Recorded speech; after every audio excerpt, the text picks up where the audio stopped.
Good morning everyone.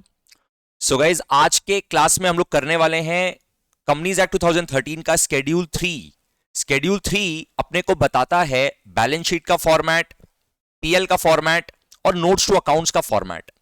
तो सबसे पहले मैं आपको बता दूं, जो अपना फाइनेंशियल स्टेटमेंट्स बनता है ना, फाइनेंशियल स्टेटमेंट्स में एग्जैक्टली क्या क्या आता है अपने को पता है, अपने पहले भी बात कर चुके हैं। तो गाइज आप लोग को एकदम पार्टिसिपेट करना है, फटाफट से मैसेज में रिस्पॉन्स भी देना है और अपने कॉपी में लिखना स्टार्ट करिएगा गाइज, बिकॉज रनिंग नोट्स जो क्लास नोट्स होगा ना वो अपने क्लासेस का इंटीग्रल पार्ट है। आप लोगों को लगातार लिखते रहना होगा, ठीक है। कुछ भी डाउट होगा, कुछ भी इशू होगा, अपने ऑब्वियसली आप चैट में लिखिए। आप लोग को अनम्यूट करेंगे तो अपने क्वेश्चन आंसर सेशन भी करेंगे, बट अपना नोट्स एकदम लगातार रेडी रखिए। और 2 कलर के पेन के साथ आप लोग बैठे हो।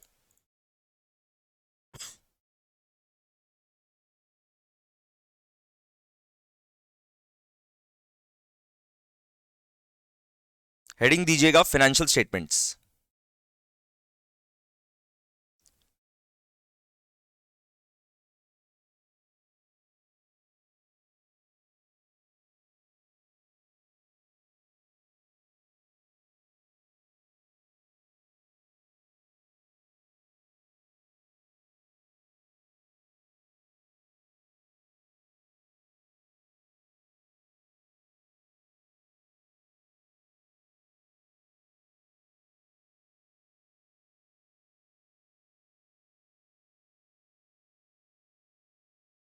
Components of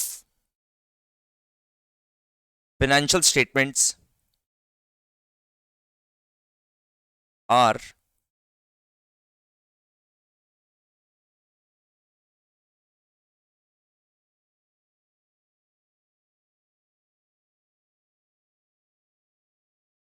balance sheet,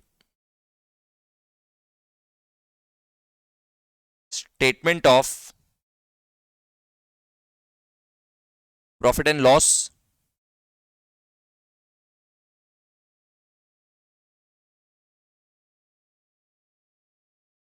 cash flow statement,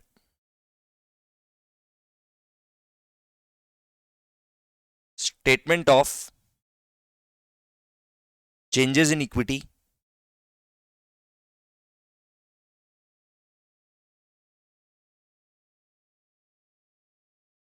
notes to accounts.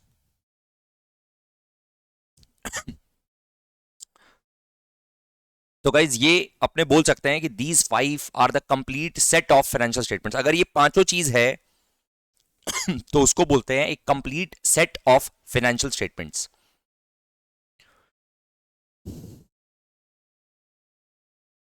Balance sheet, PL, cash flow statement, statement of changes in equity, notes to accounts, ठीक है।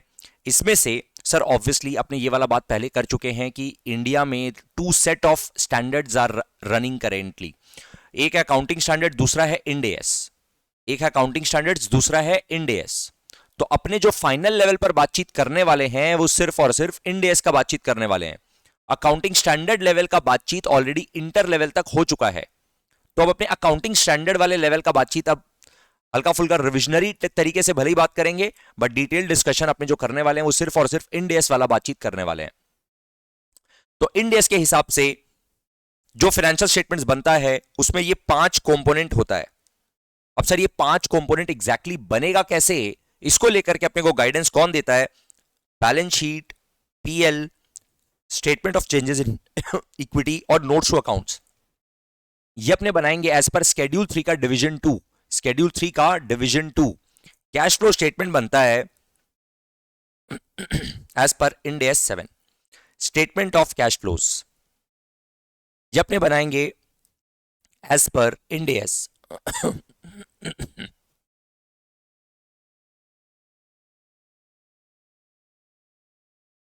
करेक्ट।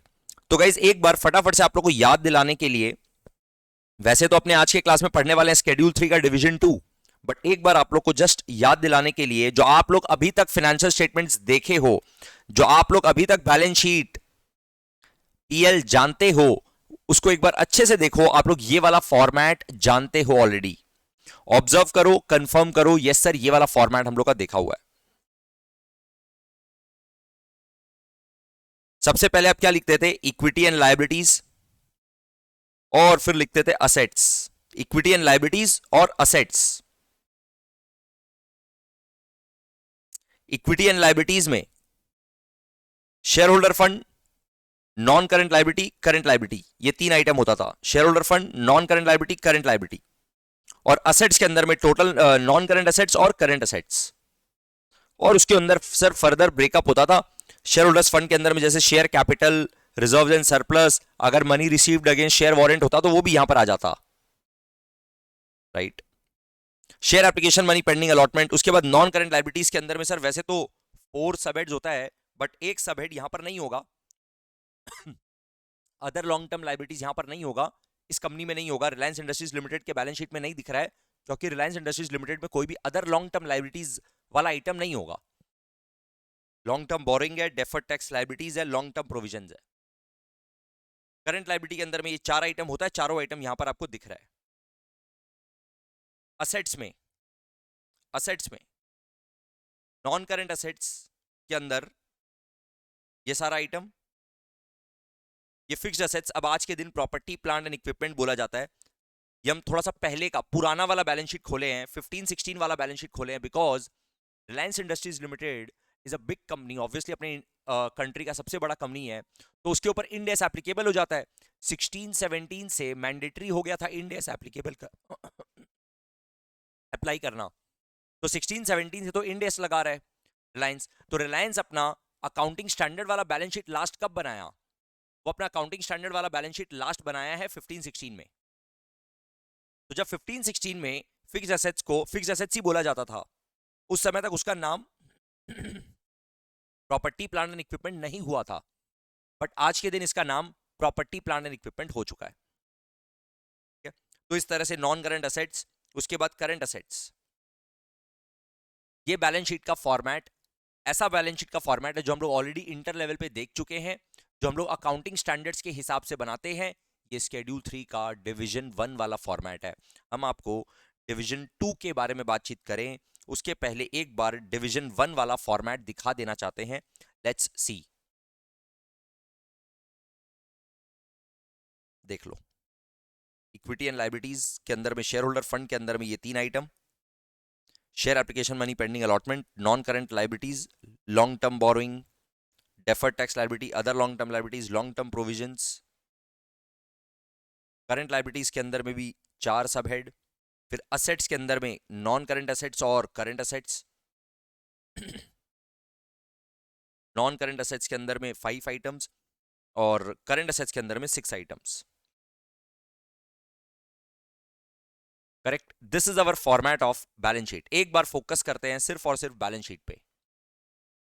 अब जब आप रिलायंस का बैलेंस शीट देखोगे ना, अभी नया वाला बैलेंस शीट का फॉर्मेट देखोगे ना, एग्जांपल आपको दिखाते हैं फाइनेंशियल ईयर 1920 का। फाइनेंशियल ईयर 1920 का अगर आप बैलेंस शीट का फॉर्मेट देखोगे तो वो पूरी तरह से चेंज हो चुका है। अब आपको बैलेंस शीट जो देखने के लिए मिलेगा वो इस प्रकार देखने के लिए मिलेगा। देखो, पहले असेट्स आ रहा है, असेट्स के अंदर नॉन करंट असेट्स और करंट असेट्स ही है, बट इसके अंदर का जो प्रेजेंटेशन है वो पूरा चेंज हो चुका है, पूरा चेंज हो चुका है। अभी अपने बात करेंगे एग्जैक्टली कैसे क्या हो गया है। और इक्विटी एंड लायबिलिटीज जो है उसके अंदर equity, non current liabilities and current liabilities, अब देख रहे हो नाम चेंज हो गया है, इक्विटी बोला जा रहा है अब। It is not share holders fund any more, it is equity. Correct, उसके बाद नॉन करंट लायबिलिटी, उसके बाद करंट लायबिलिटीज।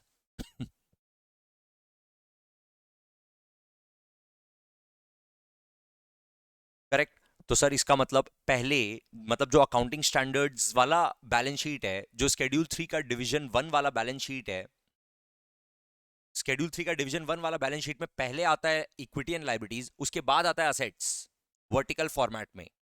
बट डिवीजन 2 वाले बैलेंस शीट में पहले आता है असेट्स और उसके बाद आता है liabilities. Correct, there is a shift. तो अभी लिखना स्टार्ट करेंगे।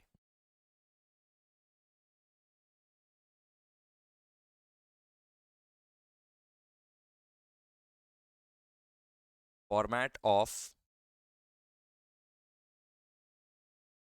Balance sheet PL statement of changes in equity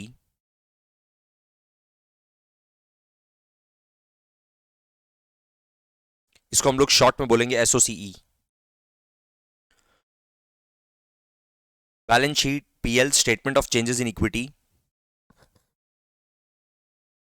and notes to accounts is given by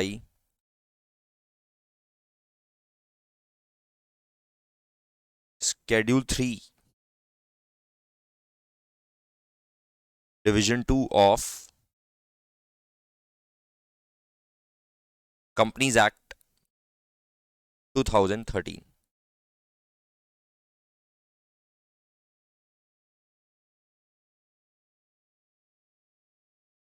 Format of balance sheet PL statement of changes in equity and notes to accounts is given by Schedule 3 का Division 2 of Companies Act 2013।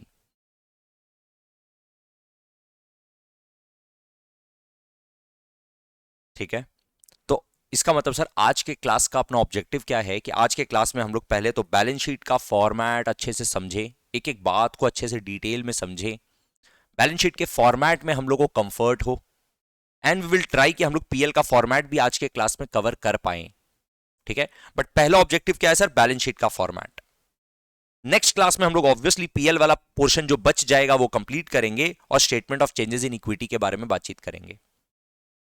ठीक है, balance sheet PL का format वैसे तो अगर आप देखो तो अलग से हमारे सिलेबस में कोई चैप्टर नहीं है, बट ये बहुत ज्यादा इंपॉर्टेंट है बिकॉज जब अपने बड़े चैप्टर्स करेंगे तो उसमें आपको बार बार बैलेंस शीट पीएल बनाना रहेगा, बैलेंस शीट तो बार बार बनाना रहेगा।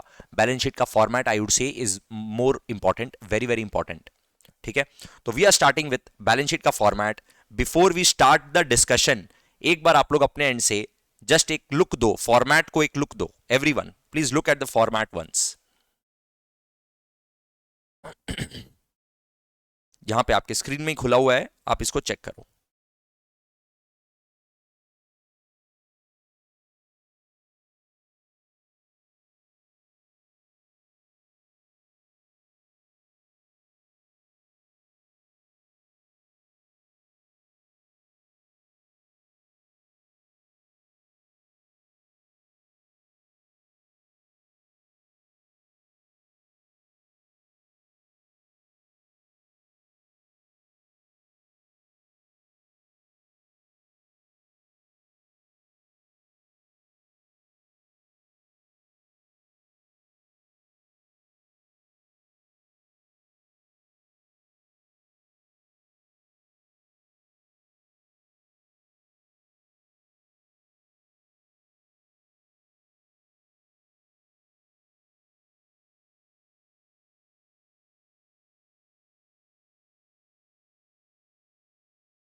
चलिए इसको भी अपने फर्दर ब्रेक करते हैं, पहले खाली असेट साइड देखते हैं। Right, first of all we are understanding only the asset side.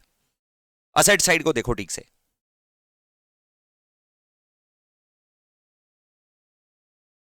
Schedule 3 का डिवीजन 2 जो है ना, उसमें भी पार्ट 1 पार्ट 2 ऐसे है। Part 1 is balance sheet, part 1 is balance sheet का फॉर्मेट।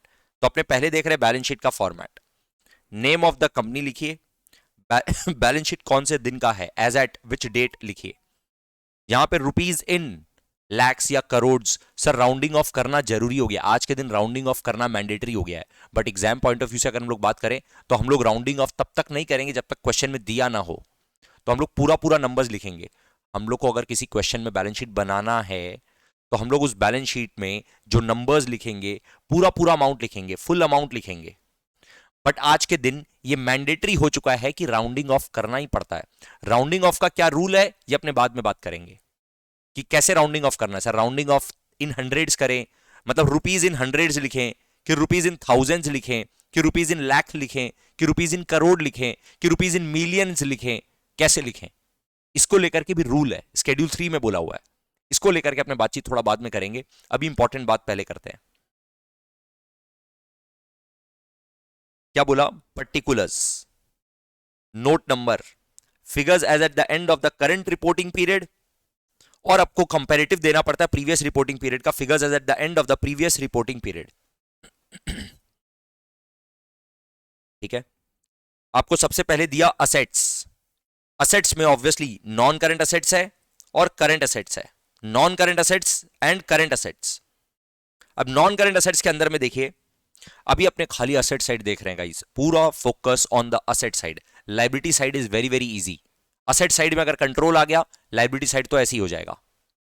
ठीक है, non current assets, non current assets के अंदर में आप देखो ए से लेकर के जे तक है, A B C D E F G H I J, J तक है, मतलब 10 आइटम दिख रहा है आपको।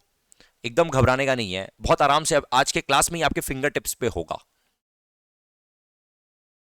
10 आइटम है, खाली एक बार रीड कर लो। Property, plant and equipment, capital work in progress, investment property, goodwill, other intangible assets, intangible assets under development, biological assets other than bearer plants. Sir ये क्या है, ये तो बहुत ही अलग अजीब लग रहा है। नहीं नहीं, बात होगा ना, एकदम सिंपल है। फाइनेंशियल असेट्स, अब फाइनेंशियल असेट्स के अंदर में further breakup, investments, trade receivables, loans, ठीक है, deferred tax assets, other non current assets. Current assets के अंदर में सबसे पहले दिया इन्वेंट्रीज, फिर बोला फाइनेंशियल असेट्स। फाइनेंशियल असेट्स के अंदर में वापस है सर, फाइनेंशियल असेट देखिए ऊपर भी आया और फाइनेंशियल असेट नीचे भी आया। नॉन करंट असेट में भी फाइनेंशियल असेट है, करंट असेट्स के अंदर भी फाइनेंशियल असेट है। इन्वेंट्रीज के बाद फाइनेंशियल असेट्स आया, उसके अंदर फर्दर ब्रेकअप है investments, trade receivables, cash and cash equivalent, bank balances and other bank balances other than 3 above, loans, others to be specified. ठीक है,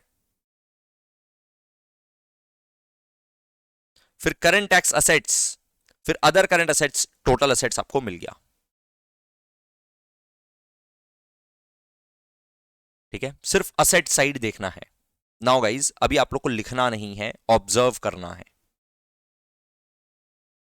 लिखना नहीं है, ऑब्जर्व करना है। सर अभी हम लोग बात कर रहे हैं बैलेंस शीट का। बैलेंस शीट में एक है, सबसे पहले है असेट साइड, फिर है इक्विटी एंड लायबिलिटीज। असेट्स के अंदर में ऑब्वियसली दो हेड है, एक है नॉन करंट असेट्स। गाइज ये एक बार आप लोग को पहले थोड़ा सा मेमोराइज करवा रहे हैं, फिर अपने इसको लिखेंगे प्रॉपरली। ये क्या है कि अभी आप जो ये शेड्यूल 3 का फॉर्मेट देख रहे हो, ये इस तरह से सिर्फ रीड करने से नहीं होगा, आपको अच्छे से आए। ये मटेरियल में आपके प्रिंटेड है, ठीक है, मतलब आप तो आराम से देख सकते हो, यहां से रीड कर सकते हो, बट वैसे प्रेपरेशन नहीं होता है। प्रेपरेशन कैसे होता है सर? आपको अच्छे से समझ के पूरा बैलेंस शीट का फॉर्मेट खुद से 3-4 बार लिखना पड़ेगा, तब जाकर के आपको कंफर्ट आएगा। ये सब जितना भी चीज है ना, जो जो इंपॉर्टेंट है, जो जो रेलिवेंट है, वो सारा मेरे क्लास नोट्स का पार्ट होगा। मतलब eight the end of the classes you will feel कि अगर आप सिर्फ जो क्लास नोट्स है, अगर आप खाली उसको अच्छे से पढ़ लो, तो you are ready for the exam, बहुत अच्छे से रेडी हो। आपको ये सब बुक खोल करके वापस से रीड करने का जरूरत नहीं पड़ेगा। तो ये पूरा का पूरा फॉर्मेट अपने अभी कॉपी में लिखने वाले हैं, पूरा का पूरा राइट डाउन एकदम तरीके से करने वाले हैं। पहले थोड़ा सा मेमोरी करके, थोड़ा सा मेमोराइज करके, फिर हम लोग ये लिखने वाला काम करेंगे। असेट्स में नॉन करंट असेट्स है, करंट असेट्स है, ठीक है। इसके अंदर 10 आइटम है देखने को। नॉन करंट असेट्स के अंदर में सर कितना आइटम है? 10 आइटम है, ए से लेकर के जे तक, ठीक है, ए से लेकर के जे तक। इसमें आपको बता दें, पहला 3 आइटम जो है ना, वो है टेंजिबल असेट्स का, वो है टेंजिबल असेट्स का। नेक्स्ट 3 आइटम जो है ना, वो है इनटेंजिबल असेट्स का, वो है इनटेंजिबल असेट्स का। उसके बाद जो एक आइटम है वो एक अजीब आइटम है, बायोलॉजिकल असेट्स नाम का। ठीक है। उसके बाद जो है वो है फाइनेंशियल असेट्स। ये ऐसे बोलने को एक ही हेड है, ये ऐसे बोलने को एक ही हेड है, फाइनेंशियल असेट्स। बट इसके अंदर फर्दर ब्रेकअप्स है। स्केड्यूल 3 के फॉर्मेट में दिया हुआ तो 1 2 3 है खाली। स्केड्यूल 3 के फॉर्मेट में दिया हुआ तो सिर्फ 1 2 3 है। बट जब अपने एक्सप्लेनेशन पढ़ते हैं ना, स्केड्यूल 3 दिया, कंपनीज एक्ट 2013 का स्केड्यूल 3 है, और फिर स्केड्यूल 3 के नीचे एक्सप्लेनेशन भी दिया हुआ है। तो जब अपने एक्सप्लेनेशन ठीक से पढ़ते हैं ना, तो अपने को समझ में आता है कि नहीं, इसमें एक और होना चाहिए था, नंबर 4 भी होना चाहिए था। ठीक है, इसको अपने 1 काउंट कर रहे हैं। तो देखो ये हुआ 3, क्या हुआ, टेंजिबल असेट। 3 क्या हुआ, इनटेंजिबल असेट। एक क्या हुआ सर, अजीब टाइप का आइटम है, बायोलॉजिकल असेट्स। उसके बाद फाइनेंशियल असेट, ये भी अपने 1 काउंट कर रहे हैं। अभी भी 2 आइटम बाकी है, वो है डेफर्ड टैक्स असेट और अदर नॉन करंट असेट्स। पहले खाली ऐसे समझो सर क्या क्या है, पहले ये ऐसे लिखा हुआ नहीं है, बट हम आप लोग को मेमोराइज कराने के लिए बता रहे हैं। देखो पहला 3 आइटम जो है ना वो टेंजिबल असेट है, नेक्स्ट 3 आइटम जो है ना वो इनटेंजिबल असेट्स है, उसके बाद एक अजीब आइटम है बायोलॉजिकल असेट,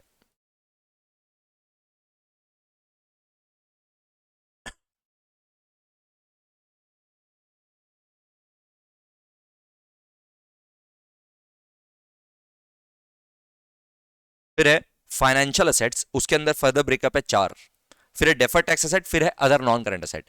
तो पहला फोकस बैलेंस शीट के फॉर्मेट में हम लोग पहले कर रहे हैं असेट साइड, असेट साइड के अंदर भी पहले हम लोग कर रहे हैं नॉन करंट असेट्स। ये पहले आप लोग मेमोराइज करो। यस सर, बात समझ में आया कि जो 10 आइटम है उसमें से पहला 3 आइटम टेंजिबल असेट, पहला, फिर नेक्स्ट 3 आइटम इनटेंजिबल असेट, फिर नेक्स्ट आइटम बायोलॉजिकल असेट, फिर फाइनेंशियल असेट, फिर डेफर्ड टैक्स असेट्स और अदर नॉन करंट असेट्स। ठीक है। अब टेंजिबल असेट के अंदर में 3 आइटम देखो क्या क्या है। टेंजिबल असेट के अंदर में 3 आइटम क्या क्या है। पहला item property plant and equipment,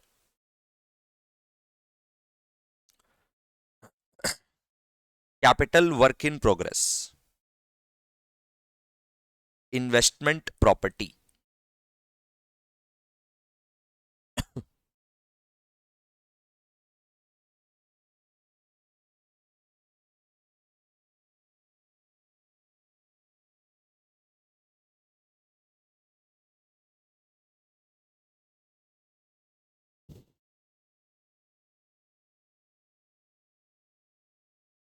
property plant and equipment, capital work in progress, investment property. Intangible asset का 3 आइटम सर क्या क्या है बताइए जरा। पहला आइटम बोला गुडविल, फिर बोला other intangible assets,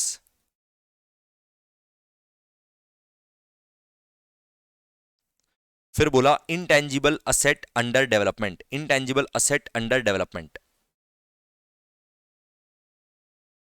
biological assets में एक चीज और आगे लिखा हुआ है, biological assets other than bearer plants, biological assets other than bearer plants. फिर बोला फाइनेंशियल असेट्स,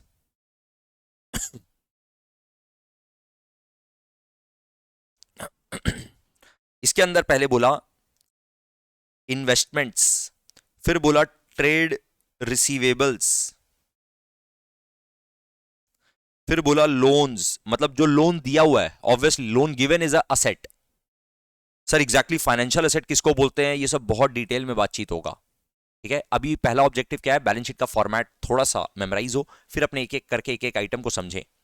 यहां पे एक और, ये एक्सप्लेनेशन के थ्रू आ रहा है, फॉर्मेट में दिया हुआ नहीं है।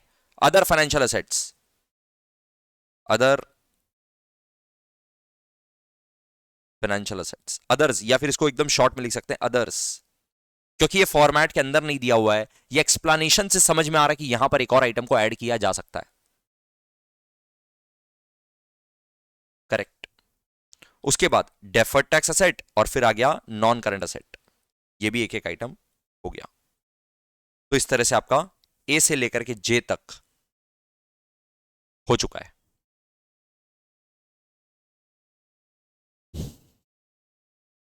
हम एक बार आइटम्स को फिर से धीरे धीरे रिपीट कर रहे हैं, मेरे साथ साथ आप लोग मेमोराइज करोगे, पहले एक एक आइटम को मेरे साथ में बोलोगे उसके बाद हम आपको डेप्थ में एक एक आइटम का मतलब बताएंगे।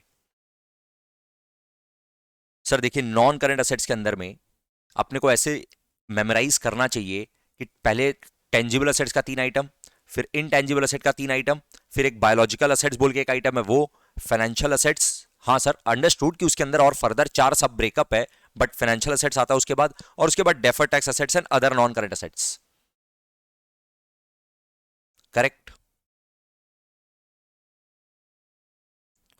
टेंजिबल के अंदर में 3 आइटम जो है, property plant and equipment, capital work in progress, investment property.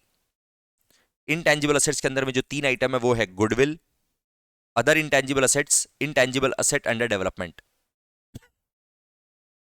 फिर biological assets other than bearer plant. Sir ये क्या चक्कर है, एक तो बायोलॉजिकल असेट क्या होता है, फिर बियरर प्लांट क्या होता है, बात करेंगे। फाइनेंशियल असेट्स, फाइनेंशियल असेट्स के अंदर में investments, trade receivables, loans, others. फिर deferred tax assets, other non current assets, deferred tax assets, other non current assets.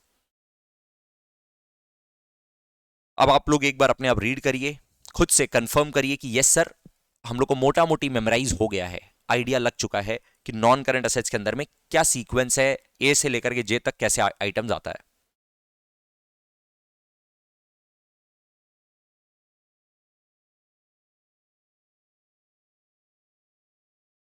Guys देखिए, ये जो एक एक आइटम है ना, ये सब जो एक एक आइटम आपको दिख रहा है, ये सब के ऊपर ना, ये सब के ऊपर ना अलग अलग से इंडेस है, अलग अलग से इंडेस है। अपने को ये सारा इंडेस डिटेल में अच्छे से जो जो हमारे सिलेबस में है वो सारा डिटेल में समझना है। और ये बैलेंस शीट में जो आप कॉमनली जितना भी आइटम देख पा रहे हैं ना, ये सब के ऊपर जो जो इंडेस है वो हमारे सिलेबस में है।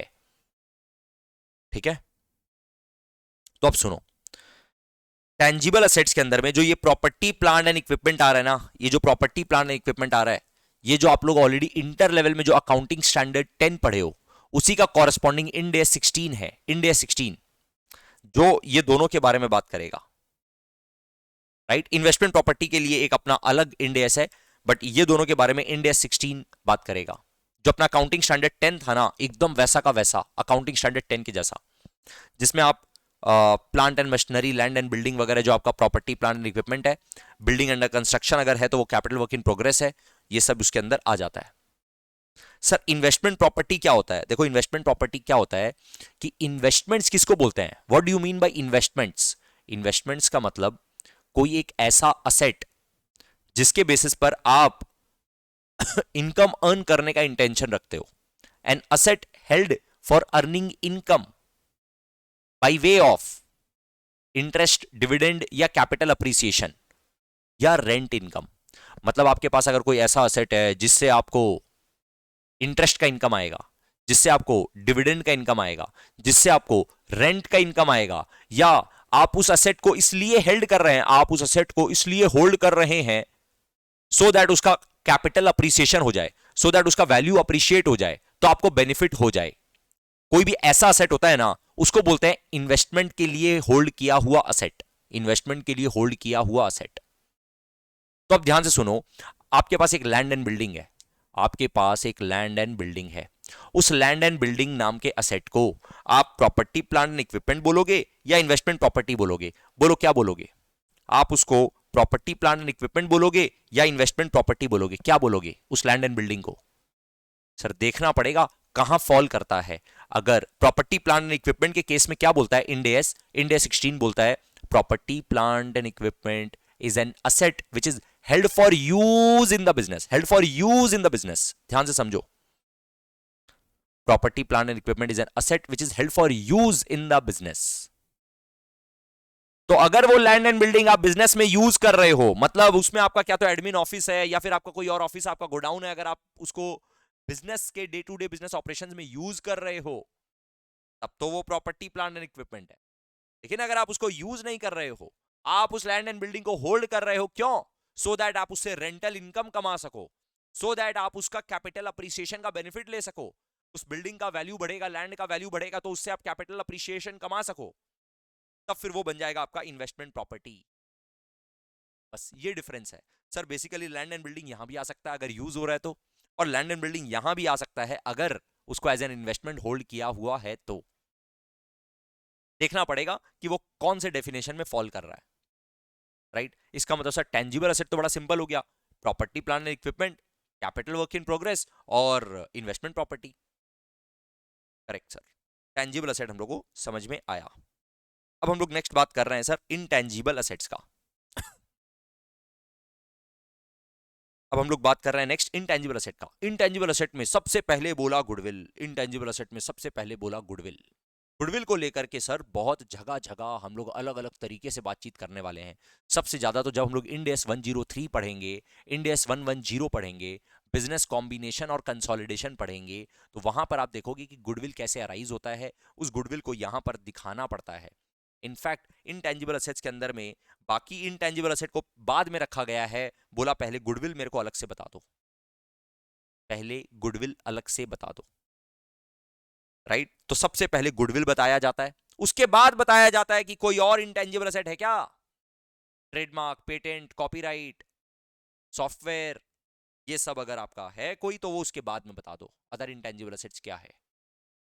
और अगर कोई इंटेंजिबल असेट अंडर डेवलपमेंट है, इंटेंजिबल असेट अंडर डेवलपमेंट है, जैसे कैपिटल वर्क इन प्रोग्रेस होता है ना, building under construction, capital work in progress क्या हुआ, building under construction. Intangible asset under development क्या है, सॉफ्टवेयर अंडर डेवलपमेंट, कोविड का vaccine under development, pharmaceutical companies के लिए, कोई कॉपीराइट बन रहा है उससे रिलेटेड काम चल रहा है, अंडर डेवलपमेंट, राइट। मतलब अंडर कंस्ट्रक्शन के जैसा, अभी तक बना नहीं है ये इंटेंजिबल एसेट, बन रहा है, वो यहां पर आ जाएगा। मतलब गुडविल सबसे ऊपर, फिर अगर कोई और इंटेंजिबल एसेट है तो वो, और उसके बाद आ जाएगा आपका इंटेंजिबल एसेट अंडर डेवलपमेंट।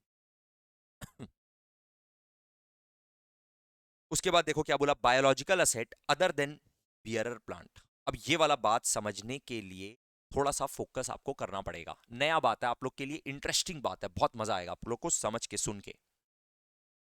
पहले ये समझो बियरर प्लांट क्या होता है, बियरर प्लांट क्या होता है पहले ये समझो।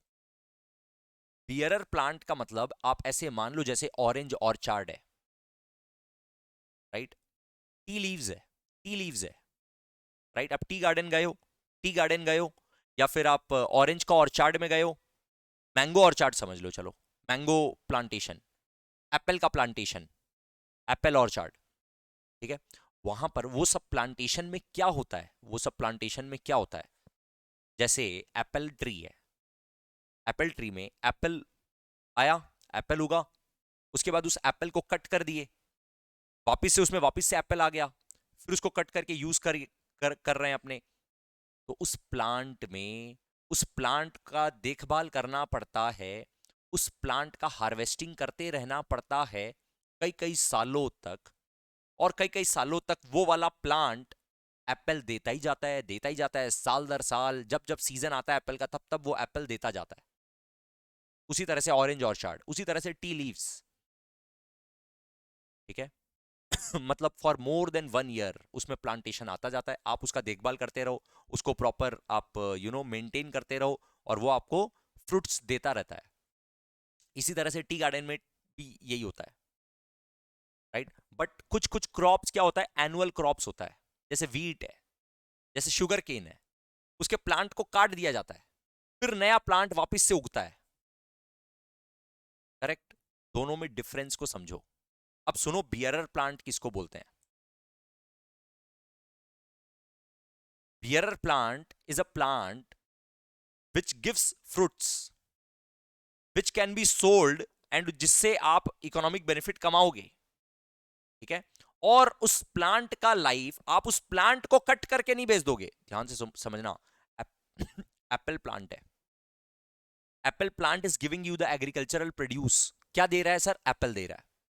उस प्लांट को कट करके आप अलग से सेल कर सकते हो, बट आप प्लांट को ही कट नहीं कर दे रहे हो, आप प्लांट को कट नहीं कर रहे हो, आप क्या कर रहे हो, उस प्लांट से जो एग्रीकल्चरल प्रोड्यूस आ रहा है आप उसको कट कर रहे हो, प्लांट को आप कट करके सेल नहीं कर रहे हो, पहला बात।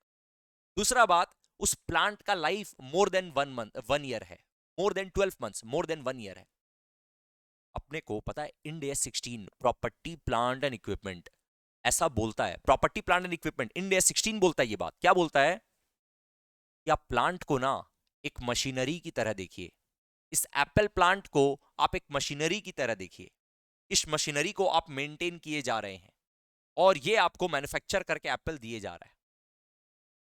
मतलब आप इस प्लांट को मेंटेन करते रहिए, just look at it like a machinery and it keeps on giving you the products like Apple. तो बोला इसको ना आप प्रॉपर्टी प्लांट एंड इक्विपमेंट में ट्रीट करिए, इसको just like any other plant and machinery, just like any other land and building की तरह आप इसको असेट मानिए और इसको प्रॉपर्टी प्लांट एंड इक्विपमेंट का नाम दीजिए। बियरर प्लांट यहां पर आ जाता है। बहुत ज्यादा डिटेल में समझेंगे जब हम लोग इंड AS 16 पढ़ेंगे। जब हम लोग इंड AS 16 पढ़ेंगे तो हम आप लोगों को बियरर प्लांट के ऊपर 2 पेज का प्रॉपर नोट्स लिखवाएंगे एग्जाम्पल के साथ में। ठीक है, बियरर प्लांट का आइडिया आई होप आप लोग को लग गया। पहले तो फटाफट से खाली इतना कंफर्म करो, यस सर हम लोग को ये बात समझ में आया बियरर प्लांट किसको बोलते हैं। बियरर प्लांट किसको बोलते हैं ये बात क्लियर है। जबरदस्त। बियरर प्लांट का मतलब सर एक ऐसा प्लांट जिस प्लांट को आप कट नहीं करते हो बट वो प्लांट आपको एग्रीकल्चरल प्रोड्यूस देता है और उस एग्रीकल्चरल प्रोड्यूस को आप सेल कर सकते हो, राइट। और उस प्लांट का लाइफ मोर देन 1 ईयर है। इतना कंडीशन अगर फुलफिल हो गया तो उसको बोलते हैं बियरर प्लांट। अब बात समझो बायोलॉजिकल असेट किसको बोलते हैं। बायोलॉजिकल असेट्स का मतलब किसी भी बिजनेस के अंदर में, किसी भी बिजनेस के अंदर में जो एनिमल्स है और जो प्लांट्स है वो बायोलॉजिकल असेट हो गया। एनिमल्स या प्लांट्स जो है वो बायोलॉजिकल असेट हो गया। अमूल कंपनी के लिए जो उसके पास लाइव स्टॉक है, काउज एंड बफेलोज, वो उसका क्या है, वो उसका बायोलॉजिकल असेट है। तो इसका मतलब सर अमूल के बैलेंस शीट में यहां पर हम लोग को कुछ दिखेगा, यस दिखेगा, बायोलॉजिकल असेट है वो।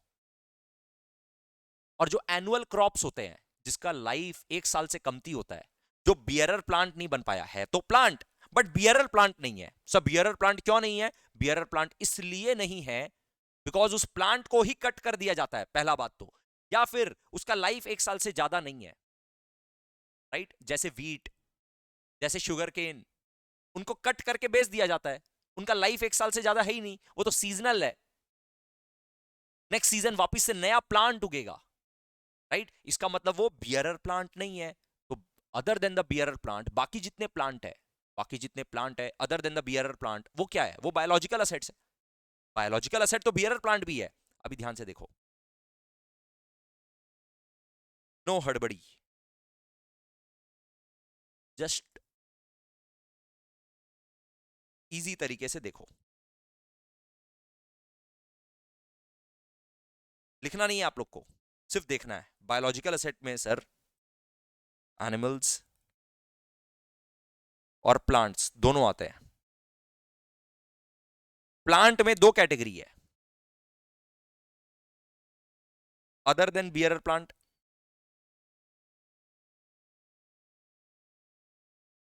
और एक हुआ बियरर प्लांट। तो ये सब कुछ बायोलॉजिकल असेट है, ये सब कुछ बायोलॉजिकल असेट है। But animals and other than bearer plant, plants other than bearer plant, ये दोनों कैटेगरी एक सेपरेट कैटेगरी है। ये दोनों कैटेगरी सेपरेट कैटेगरी है और ये वाला कैटेगरी सेपरेट कैटेगरी है क्योंकि इसको पीपीई बना दिया गया है। ये पीपीई है और ये एक अलग है, not a PP, not a PP. इस बात को, इस पिक्चर को ठीक से देखो समझो। अच्छा सर अब समझे, मतलब बायोलॉजिकल असेट्स में आप जो जिसमें लाइफ होता है ना आप उसको बोल रहे हैं, राइट। इसका मतलब सर एनिमल्स हो गया, लाइफ स्टॉक हो गया, फिर plant other than bearer plant जितने भी होते हैं वो सब हो गए। वो सबको ना अलग से दिखाने के लिए बोला गया है, वो सबको अलग से दिखाने के लिए बैलेंस शीट में बोला गया है। सिर्फ बियरर प्लांट को यहां पर दिखाने के लिए नहीं बोला गया है क्योंकि वो इंड AS 16 के डेफिनेशन में कवर हो जाएगा और उसको यहां पर प्रॉपर्टी प्लांट एंड इक्विपमेंट में दिखाना पड़ेगा। सर ऐसा लेकिन क्यों किया है, बिकॉज बायोलॉजिकल असेट्स का जो नेचर होता है ना वो काफी डिफरेंट होता है। प्लांट एंड मशीनरी का एक आप लाइफ एस्टिमेट कर सकते हो, एप्पल प्लांट का भी ना आप एक लाइफ एस्टिमेट कर सकते हो, बियरर प्लांट का ना एक लाइफ एस्टिमेट हो सकता है, एक एस्टिमेट लग सकता है। बट लाइफ स्टॉक का ना लाइफ बहुत ज्यादा अनसर्टेन होता है, बहुत अलग तरह का वेरिएशन होता है, उसका अकाउंटिंग ना प्रॉपर्टी प्लांट एंड इक्विपमेंट की अकाउंटिंग की तरह करना पॉसिबल ही नहीं है, उनका नेचर एकदम डिफरेंट होता है। तो उसके बारे में एक अलग गाइडेंस का जरूरत है। इसके ऊपर एक अलग हम लोग के पास इंडेस है, इंडेस 41, राइट। तो इसको लेकर के हम लोग को अलग से पढ़ाई पढ़ना पड़ेगा, इसके बारे में बातचीत अलग से है, बैलेंस शीट में इसका डिस्क्लोजर भी शेड्यूल 3 बोलता है कि नहीं अलग से करिए। बट बियरर प्लांट को पीपीई मान लिया। अब एक बार मेरे साथ पहला 7 आइटम, सर पहला 7 आइटम अगर आप ठीक से देखो ना, असेट्स है, असेट्स। असेट्स मतलब असेट्स में भी कौन सा असेट्स, फिक्स्ड असेट टाइप का असेट्स। पहला 7 आइटम फिक्स्ड असेट्स टाइप का असेट्स है। बोलो सर, पहला 3 टेंजिबल, नेक्स्ट 3 इनटेंजिबल, उसके बाद biological asset other than bearer plant.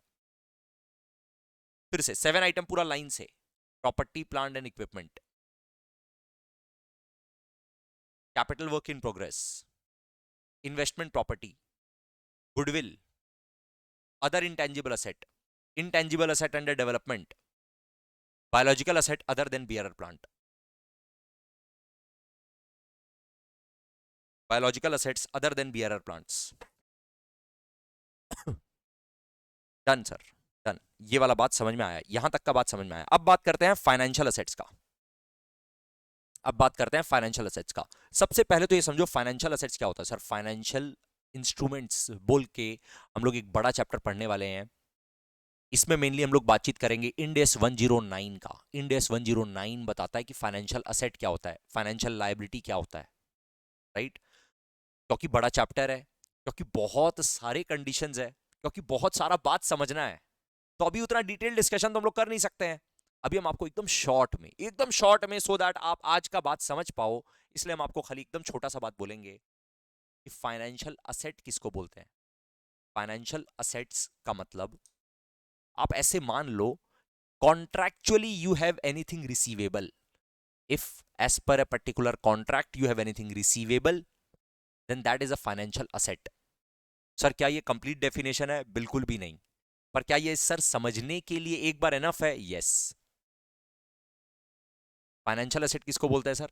Contractually अगर आपको कुछ मिलना है, रिसीवेबल है, मनी मनी मिलना है, पैसा मिलना है, कॉन्ट्रैक्चुअली कुछ मिलना मतलब कॉन्ट्रैक्चुअली पैसा मिलना है, तो वो आपका फाइनेंशियल एसेट है। तो अब मेरे को बताइए, डेटर्स क्या आपका असेट है, क्या आपका फाइनेंशियल असेट है? सोचो एक बार खुद से, बोलो डेटर्स क्या फाइनेंशियल असेट है? अगर आप किसी को लोन दे करके रखे हो, वो पैसा आपको लेना है, क्या वो आपका फाइनेंशियल असेट है? यस। ये दोनों का आंसर इज यस। क्या इन्वेंट्री आपका फाइनेंशियल असेट है? क्या बिल्डिंग आपका फाइनेंशियल असेट है? नहीं सर, बिल्डिंग और इन्वेंट्री थोड़ी ना हम लोग का कोई रिसीवेबल है, we don't have a receivable, right. तो it is not a financial asset. दोनों में डिफरेंस को समझो। डेटर्स को हम लोग गुड सेल किए, उससे पैसा रिसीवेबल है। क्या रिसीवेबल है सर? मनी रिसीवेबल है कॉन्ट्रैक्चुअली, क्योंकि गुड सेल किए तो as per contract we have a receivable, right. तो if we have anything receivable as per a contract, good cell करना एक कॉन्ट्रैक्ट है सर, एक ट्रांजेक्शन एंटर हो गया जिसके तहत हम लोग को पैसा मिलना बाकी है, ये कॉन्ट्रैक्चुअल है, राइट। तो that is our financial asset. अगर आप किसी कंपनी में पैसा इन्वेस्ट करके रखे हैं, शेयर्स में, डिबेंचर्स में, उसके अगेंस्ट में आपको पैसा रिसीवेबल है, ये भी एज पर कॉन्ट्रैक्ट है, ये आपका फाइनेंशियल असेट है। ट्रेड रिसीवेबल आपका फाइनेंशियल असेट है, लोन्स आपका फाइनेंशियल असेट है। इसमें कोई और आइटम भी आ सकता है, बिल्कुल। कोई contractually anything receivable is can be a financial asset if it is not investment, if it is not trade receivable, if it is not loan, then it will come here under others category.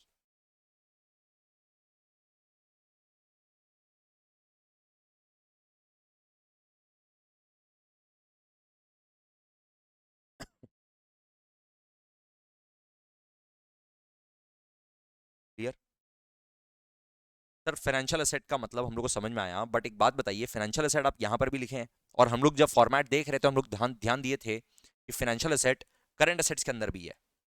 मतलब financial asset एक तो non current assets में भी है, फिर current assets के अंदर भी है। Correct sir. करंट और नॉन करंट का डिवीजन कैसे होगा? करंट और नॉन करंट का डिवीजन जो आप लोग पहले समझे हुए हो ना इंटर लेवल पे, वही है। हम अभी भी आप लोगों को कॉपी में लिखवाएंगे कि एग्जैक्टली करंट और नॉन करंट का क्लासिफिकेशन कैसे होता है। अभी शॉर्ट बहुत ही शॉर्ट में समझने के लिए क्या, 12 मंथ्स 12 महीना। आप लोग को याद होगा there is a concept of operating cycle also. अगर याद है तो वंडरफुल, नहीं है तो कोई दिक्कत का बात नहीं है, अपने डिस्कशन करेंगे।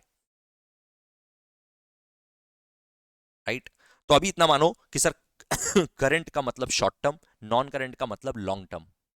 when we are talking about non-current asset, we are talking about long-term assets. We are talking about more than 12 months वाला। अगर more than 12 months वाला कोई इन्वेस्टमेंट है तो फाइनेंशियल एसेट में यहां पर आएगा, नॉन करंट एसेट वाले फाइनेंशियल एसेट में आएगा। अगर कोई ट्रेड रिसीवेबल है जिससे पैसा मिलने वाला 12 मंथ्स के बाद, एग्जाम्पल, तो वो नॉन करंट वाले फाइनेंशियल एसेट्स में आएगा। अगर आप कोई लोन देकर के रखें, उसका कोई पैसा मिलना बाकी है 12 मंथ्स के बाद, तो वो यहां पर आएगा। इसी तरह से कोई और आइटम भी यहां पर आ सकता है। अगर फिक्स डिपॉजिट 12 मंथ से ज्यादा के लिए है, या फिर आप सिक्योरिटी डिपॉजिट देकर के रखें 12 मंथ से ज्यादा के लिए, वो यहां पर आ जाएगा, अदर्स में आ जाएगा। राइट ये सबका एग्जांपल्स के साथ हम लोग लिखेंगे।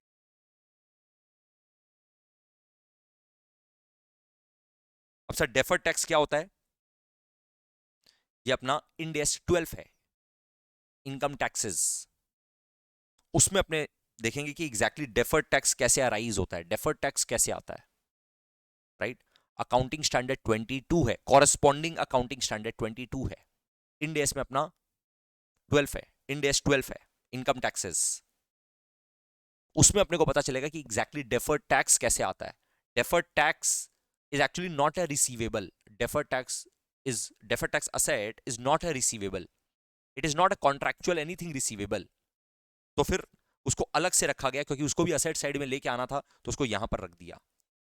इन सब को छोड़कर अगर उसके बाद भी कोई भी नॉन करंट असेट्स बच जाए तो उसके लिए एक रेसिडुअल कैटेगरी डाल दिया, अदर नॉन करंट असेट्स।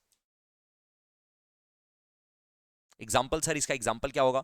हम लोग मान लो को एडवांस देकर के रखे हैं मशीनरी के लिए, मशीनरी के लिए एडवांस देकर के रखे हैं, मशीनरी मिलेगा, हम लोग एडवांस देकर के रखे हैं। Do we have a receivable? We have a receivable, but it is not money, it is a machine. We have a receivable. हम लोग सप्लायर को, वेंडर को हम लोग पैसा एडवांस में दे दिए, उससे क्या लेना बाकी है सर? उससे मशीन लेना बाकी है। मशीन हम लोग को मिलेगा 1.5 ईयर्स के बाद, 2 साल के बाद। राइट तो इसका मतलब ये नॉन करंट असेट तो है क्योंकि 2 साल बाद मिलने वाला है, पर ये फाइनेंशियल असेट नहीं है। पर ये फाइनेंशियल असेट नहीं है, वो कहां जाएगा? वो यहां जाएगा, अदर नॉन करंट असेट्स में जाएगा। बोलो अंडरस्टैंडिंग के साथ क्लियर है क्या? अब आप कोई भी नॉन करंट असेट का नाम बोलोगे तो वो नॉन करंट असेट इस 10 में से कहीं पे फॉल करेगा, ए से लेकर के जे तक में कहीं फॉल करेगा।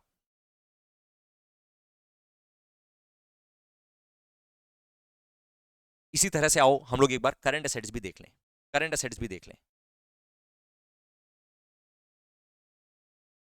गाइस अभी हम लोग सिर्फ एक बार अंडरस्टैंडिंग ले रहे हैं, उसके बाद हम लोग फॉर्मेट लिखेंगे क्लास में।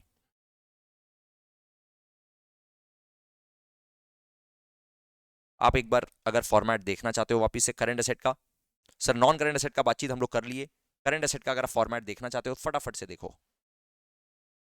पहले इन्वेंट्रीज है, फाइनेंशियल असेट में यहां पर 4 नहीं 6 आइटम है। अभी अभी अपने जो किए थे उसमें 4 आइटम था, नॉन करंट असेट वाले फाइनेंशियल असेट्स में 4 आइटम था, करंट असेट वाले फाइनेंशियल असेट्स में 6 आइटम है।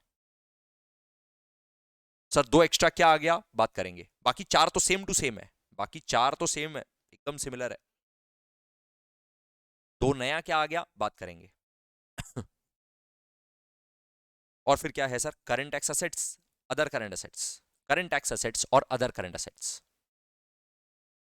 देखो यहां पर सिर्फ ए बी सी डी, ए से लेकर के जे तक नहीं है, खाली ए बी सी डी बस 4 है। इसका मतलब सर ये तो और ज्यादा इजी है, बिल्कुल इजी है। ए बी, थोड़ा सा जगह छोड़ के है ऑब्वियसली, फिर सी, फिर डी, बस इतना ही है।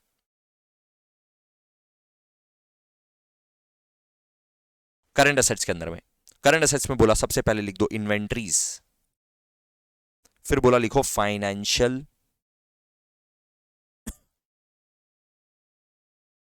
असेट्स। फाइनेंशियल असेट्स के अंदर में जो ब्रेकअप है वो 4 नहीं है, वो 6 है। 1 2 3 4 5 6।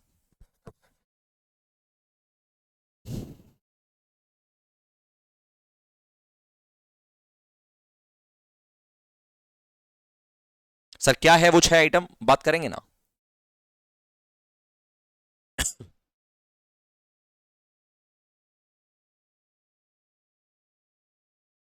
Current tax assets,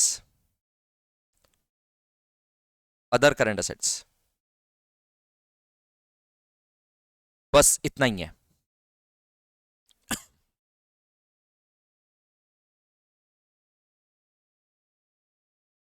sir current assets के अंदर में 4 item, inventories, financial assets, current tax assets, other current assets.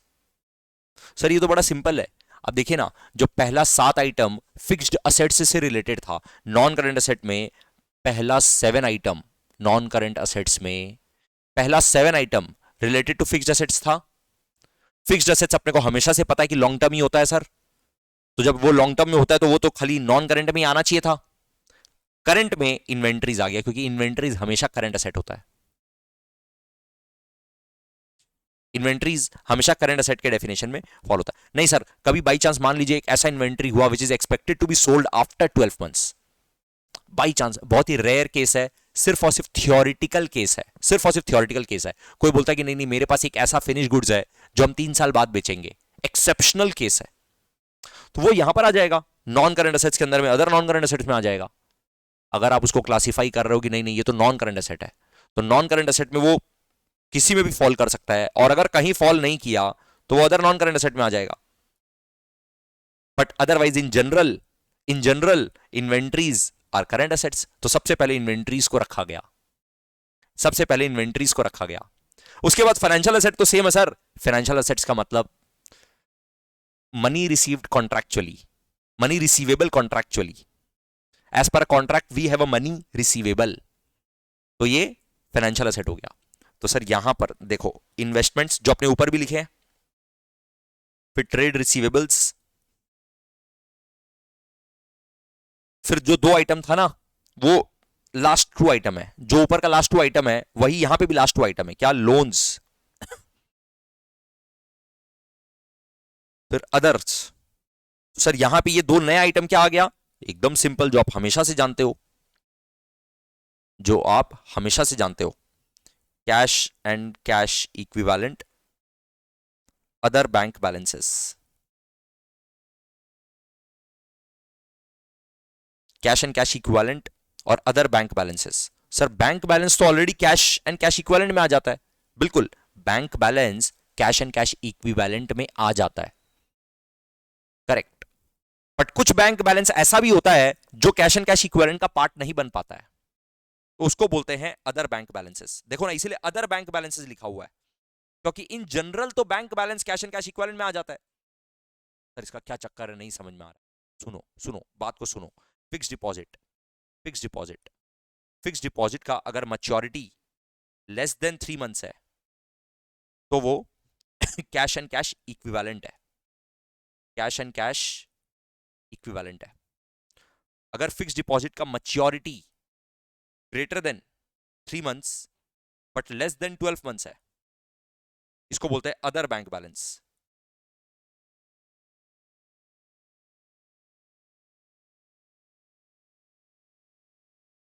और अगर फिक्स डिपॉजिट का मैच्योरिटी ग्रेटर देन 12 मंथ्स है, 12 महीने के बाद में मैच्योर होने वाला है, तो ये तो नॉन करंट हो गया ना, ये तो नॉन करंट हो गया।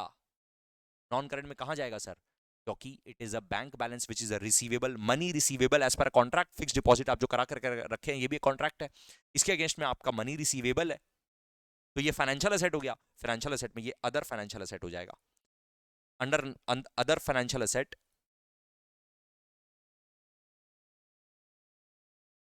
Under non current assets, under non current asset, क्योंकि मोर देन 12 मंथ्स वाला बातचीत आ गया।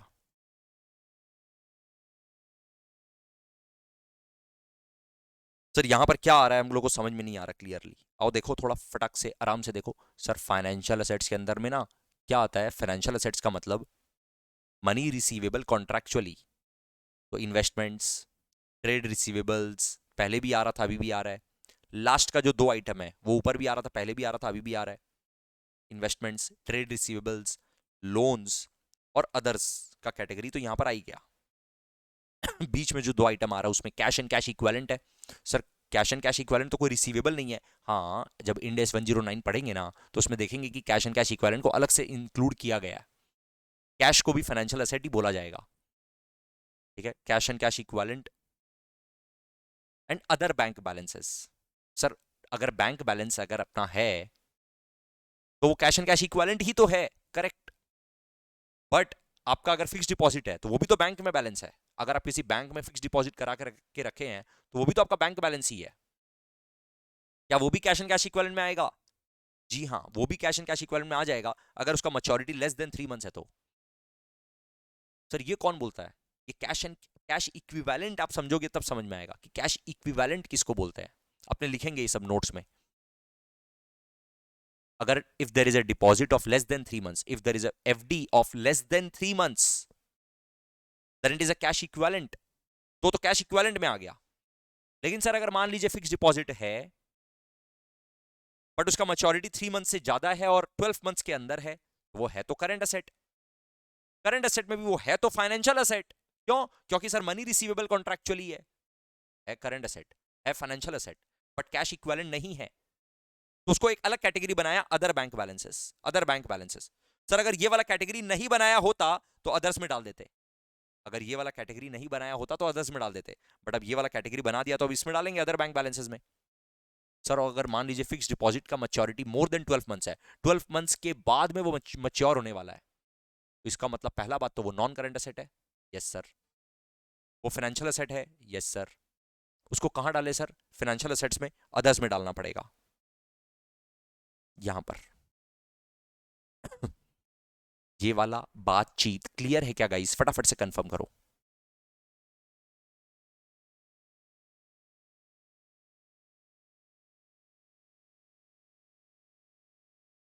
सुपर। अब देखो current tax asset. Current tax asset क्या हुआ समझो। टैक्स असेट क्या होता है? अगर आपको एडवांस टैक्स आप दिए हुए हैं या फिर इनकम टैक्स रिफंडेबल है, टैक्स आपको वापस से मिलना है, इनकम टैक्स रिफंडेबल है, तो सर ये तो मनी रिसीवेबल हो गया। पर ये एज पर कॉन्ट्रैक्ट नहीं है, ये स्टैट्यूटरी है। ये एज पर कॉन्ट्रैक्ट नहीं है, ये स्टैट्यूटरी है। राइट? टैक्स का देना और लेना, टैक्स जो आप दोगे या फिर टैक्स का जो रिफंड मिलेगा वो स्टैट्यूटरी कंप्लायंस चल रहा है, वो कॉन्ट्रैक्ट नहीं चल रहा है। इसलिए उसको फाइनेंशियल असेट नहीं बोला जा सकता है, इसलिए वो यहां पर आता है। इनकम टैक्स रिफंडेबल वगैरह हुआ, कोई ड्यूटी रिफंडेबल हुआ, राइट, तो वो यहां पर आपका करंट टैक्स असेट्स के अंदर में आ जाएगा अगर शॉर्ट टर्म है तो। सर अगर लॉन्ग टर्म है तो यहां पर आ जाएगा, नॉन करंट असेट्स के अदर नॉन करंट असेट्स में आ जाएगा। Deferred tax asset is a different thing, वो आपके अदर नॉन करंट असेट्स में आ जाएगा अगर लॉन्ग टर्म के बाद रिसीवेबल है तो। और बाकी अदर करंट असेट्स, अगर कोई ऐसा करंट असेट जो कि ना तो इन्वेंट्री है, ना फाइनेंशियल असेट है, ना वो करंट टैक्स असेट है, तो वो अदर करंट असेट्स के अंदर आ जाएगा। सर अदर करंट असेट्स का एग्जांपल बताइए ना कुछ। हम आप लोग को एग्जांपल देते हैं, आप लोग बताइए। प्रीपेड एक्सपेंसेस, प्रीपेड एक्सपेंसेस जल्दी से बताओ कहां आएगा। अपने कोई पेमेंट करके रखे हैं, रेंट का एडवांस में पेमेंट कर दिए, क्या ये फाइनेंशियल असेट है? क्या do we have a money receivable? Prepaid expense के केस में do we have a money receivable? The answer is no. If you don't have a money receivable as per a contract, that means it is not a financial asset. It is not a financial asset. But we know, sir, prepaid expense is our asset. Prepaid expense एक asset है और वो short term nature का asset है, तो वो other current assets में आ जाएगा। वो अदर करंट असेट्स में आ जाएगा। Please check.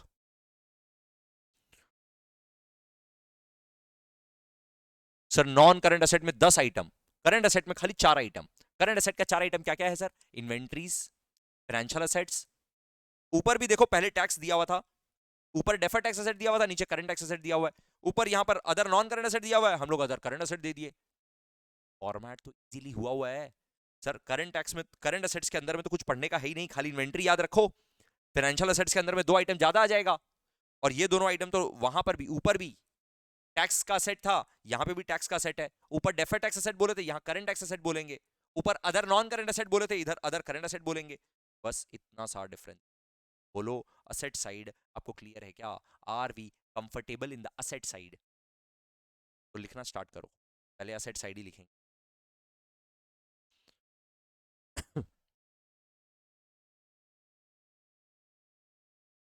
सुपर।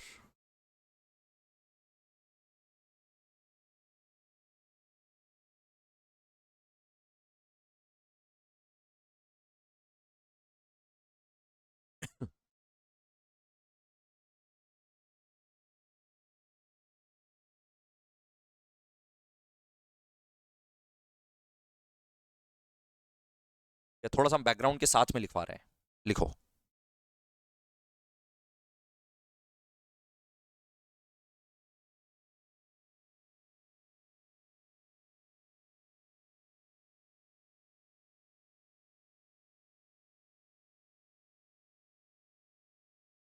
इसमें अमेंडमेंट आया है, अपने अमेंडेड वाला पढ़ेंगे। As amended.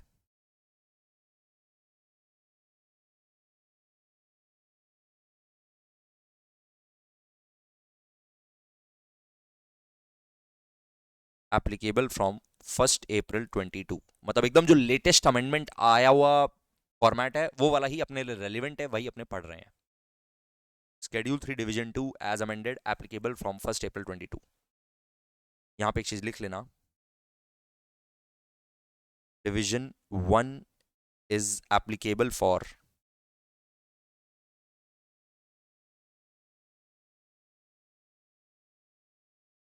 companies applying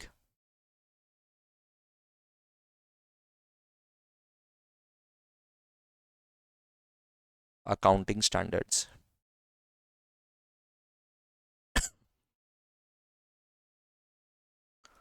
Division 3 is applicable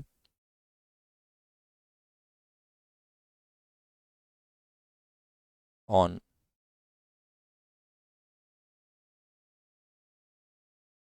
NBFC companies.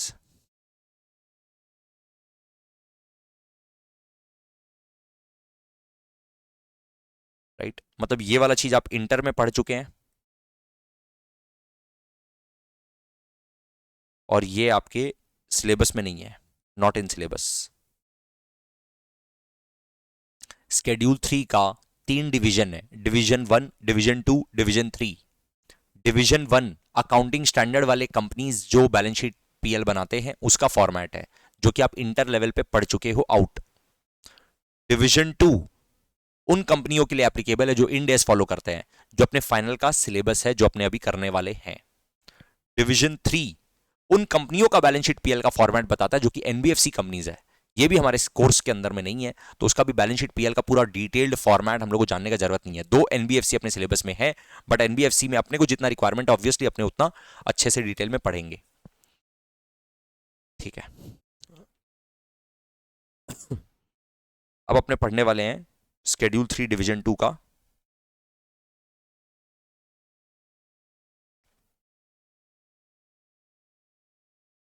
Division 2 का पार्ट 1 लिखो, format of balance sheet. Format of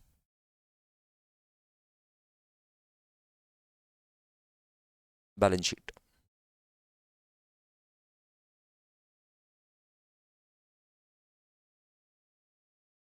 Schedule 3 Division 2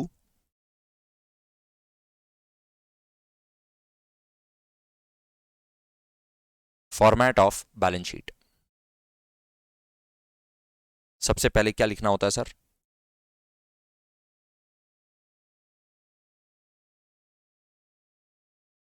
name of the company.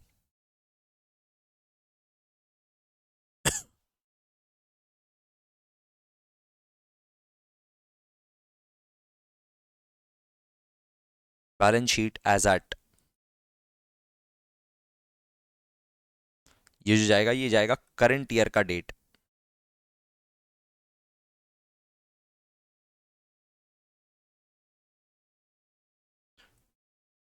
Rupees in, यहां पे जस्ट ऐसे लिख लो, rounding off is necessary in real life, rounding off is mandatory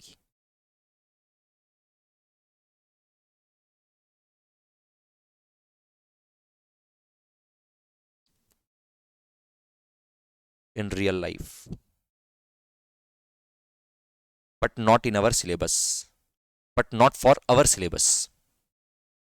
Rounding off is mandatory in real life. Sir rounding off करना जरूरी होता है, rounding off either in hundreds और थाउजेंड्स और लैक्स और करोड्स और मिलियंस, ये राउंडिंग ऑफ करना जरूरी है। आज के दिन ना कोई कंपनी का बैलेंस शीट बन ही नहीं सकता है पूरा पूरा नंबर लिख करके, क्योंकि राउंडिंग ऑफ करना मैंडेटरी कर दिया, करना ही पड़ेगा, ऑप्शन नहीं है आपके पास, राउंडिंग ऑफ करना ही पड़ेगा। But when it comes to our exam, अपने राउंडिंग ऑफ से तब करेंगे जब क्वेश्चन में बोला होगा, क्वेश्चन में उस तरह से फिगर्स दिया होगा, नहीं तो अपने तो पूरा पूरा नंबर लिखेंगे, पूरा पूरा मार्क्स मिलेगा, कोई दिक्कत नहीं है। ठीक है, फ्रेश अपने left hand side of the page से स्टार्ट कर रहे हैं, स्पेस अपने को अच्छे से चाहिएगा। तो बैलेंस शीट का फॉर्मेट बना रहे हैं, देखो ऊपर लिख दिया name of the company, balance sheet as at current year का डेट और रुपीज इन जो भी है।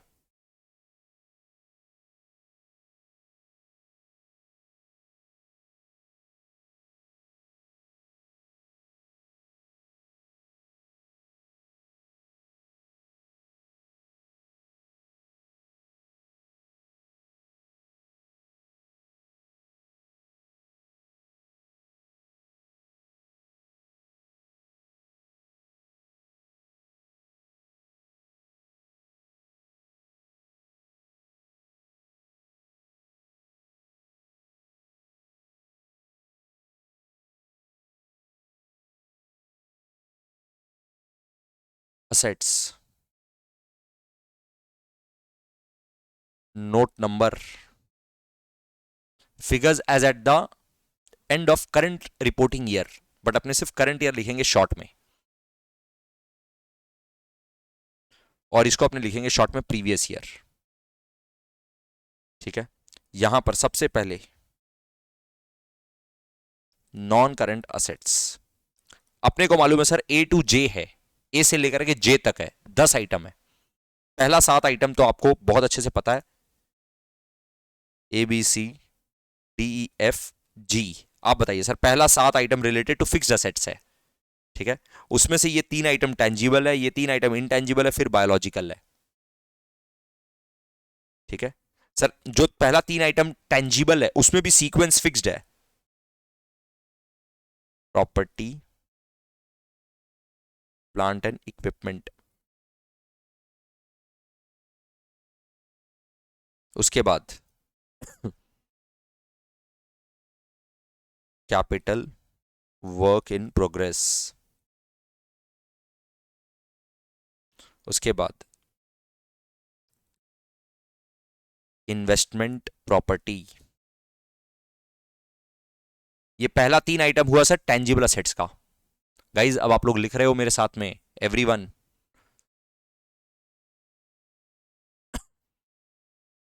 उसके बाद इनटेंजिबल असेट्स का गुडविल,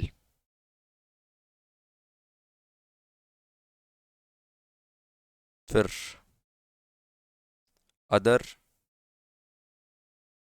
इनटेंजिबल असेट्स, फिर intangible asset under development,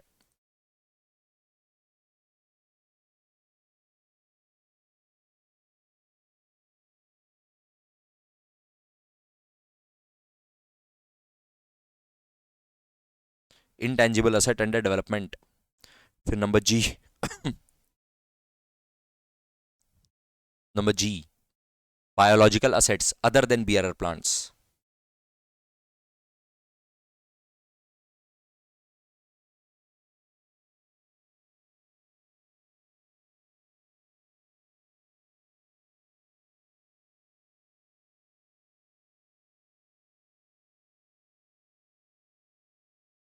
biological assets other than bearer plant. तो ये अपना ए से लेकर के जी तक पहला 7 आइटम हो गया। ये जो एच है ये इंपॉर्टेंट है, H is important, financial assets.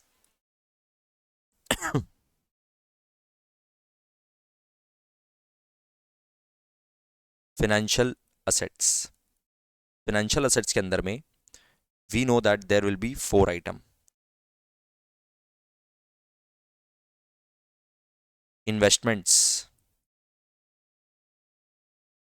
Trade receivable का मतलब आप जानते हो sir, just a second guys.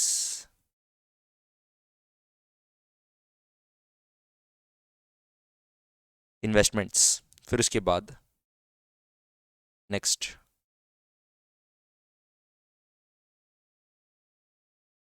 Trade receivables,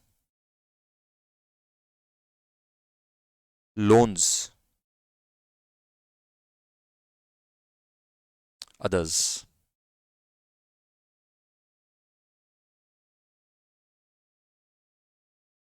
ये स्केड्यूल 3 में बोला हुआ नहीं है अदर्स, एक्सप्लेनेशन में बोला हुआ है, वहां से अपने लेके आए हैं।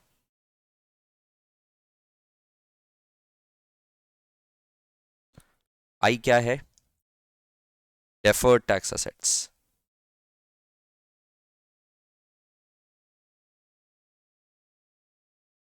जे क्या है? Other non current assets.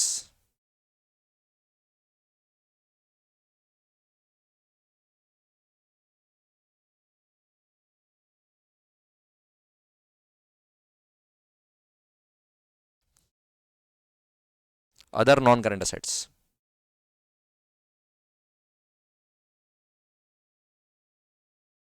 Sir ये हुआ नॉन करंट असेट्स।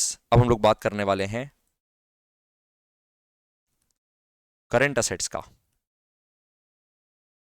ये तो हुआ बातचीत नॉन करंट असेट्स का, अब हम लोग बातचीत करेंगे करंट असेट्स का। करंट असेट में ए बी सी डी बस 4 चीज। सबसे पहले ए, इन्वेंट्रीज, फिर B, financial assets. Financial assets के अंदर में we know here there are 6 items.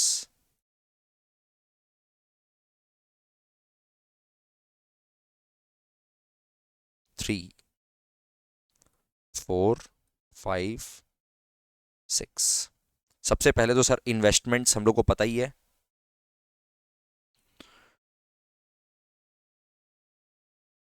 उसके बाद trade receivables. Sir trade receivables यहां पर आ गया।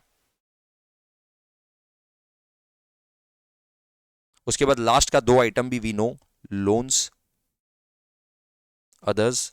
यहां पे जो 2 आइटम है ये नया एडिशन है इन करंट असेट्स। ये है कैश एंड कैश इक्विवेलेंट,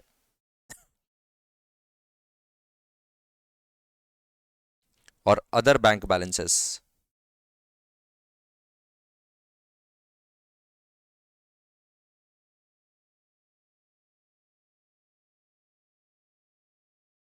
सी और डी और आएगा। ये है करंट टैक्स असेट्स, और ये है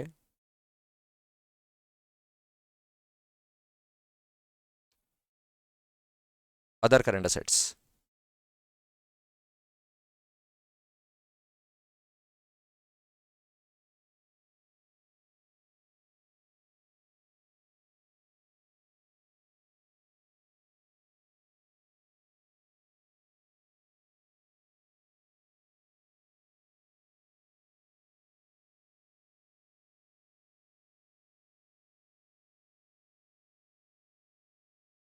यहां पे जाके अपना असेट साइड कंप्लीट होता है।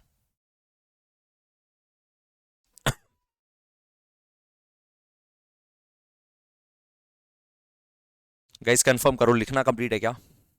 पहले तो बोलो लिखना कंप्लीट है क्या?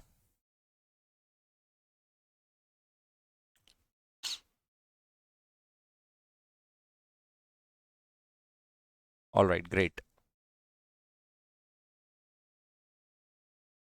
यहां पे before we move on to liability side, एक बार एक चीज ऑब्जर्व करो। सर देखिए यहां पर क्या है ना, फाइनेंशियल एसेट्स के अंदर में यहां पर इन्वेस्टमेंट आ रहा है, ये हम लोग को मालूम है कि सर ये नॉन करंट एसेट वाला इन्वेस्टमेंट है, मतलब ये लॉन्ग टर्म का बात कर रहा है, और यही करंट एसेट वाला इन्वेस्टमेंट्स जो है ये शॉर्ट टर्म का बात कर रहा है। ठीक है, यहां पर नॉन करंट एसेट्स के अंदर में trade receivable, sir trade receivable का मतलब होता है डेटर्स, वो तो हमेशा शॉर्ट टर्म ही होता है, हमेशा नहीं, most of the time, rarely it is a possible thing, there is a possibility कि ट्रेड रिसीवेबल भी नॉन करंट नेचर का है। अगर ऐसा हुआ तो ऑब्वियसली वो यहां पर आ जाएगा, बट ऑब्वियसली आपको जनरली ये आइटम देखने के लिए मिलता नहीं है बैलेंस शीट में, बड़े बड़े बैलेंस शीट में भी ये वाला आइटम देखने के लिए मिलता नहीं है, इसमें अमाउंट जीरो मिलता है, राइट। तो इसीलिए करंट असेट्स के अंदर में जो फाइनेंशियल असेट्स है उसी में आपको ज्यादातर ट्रेड रिसीवेबल्स देखने के लिए मिलता है।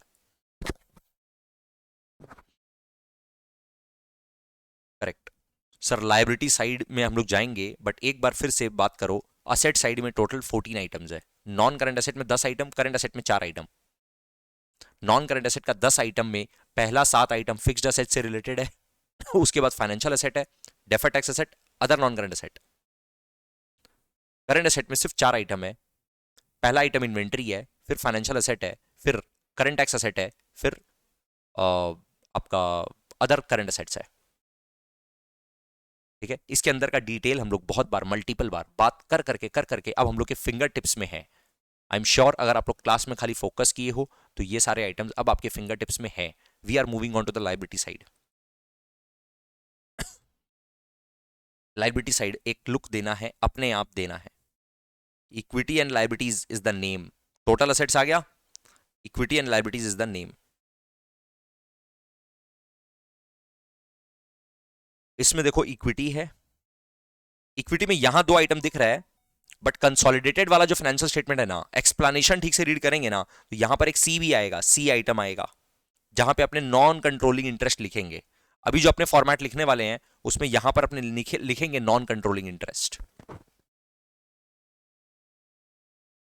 ठीक है, उसके बाद ये है सर लायबिलिटी साइड, मतलब इक्विटी एंड लायबिलिटीज के अंदर में इक्विटी आया, पहले तो इक्विटी लिख दिए और फिर अपना 1 और 2 स्टार्ट हो रहा है।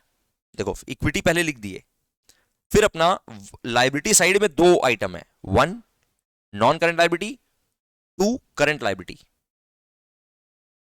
नॉन करंट लायबिलिटी का मतलब long term obviously, current liability का मतलब शॉर्ट टर्म ऑब्वियसली। ठीक है, इसके अंदर ब्रेकअप देखो, सबसे पहले सीधा फाइनेंशियल लायबिलिटी फाइनेंशियल लायबिलिटी के अंदर में फर्दर ब्रेकअप है 1 2 3, वो हम लोग कर लेंगे, पहले तो देखो खाली फाइनेंशियल लायबिलिटी। उसके बाद provisions, deferred tax liabilities, other non current liabilities, provisions, deferred tax liabilities, other non current liabilities. Current liabilities के अंदर में वापस से फिर से पहले फाइनेंशियल लायबिलिटीज, इसके अंदर वापस से वही 3 आइटम है, प्रोविजंस को नीचे रख दिया और यहां पे जैसे अदर नॉन करंट लायबिलिटी था ना, अदर करंट लायबिलिटी को पहले लिख दिया, फिर प्रोविजंस लिख दिया, और उसके बाद करंट टैक्स लायबिलिटीज लिख दिया।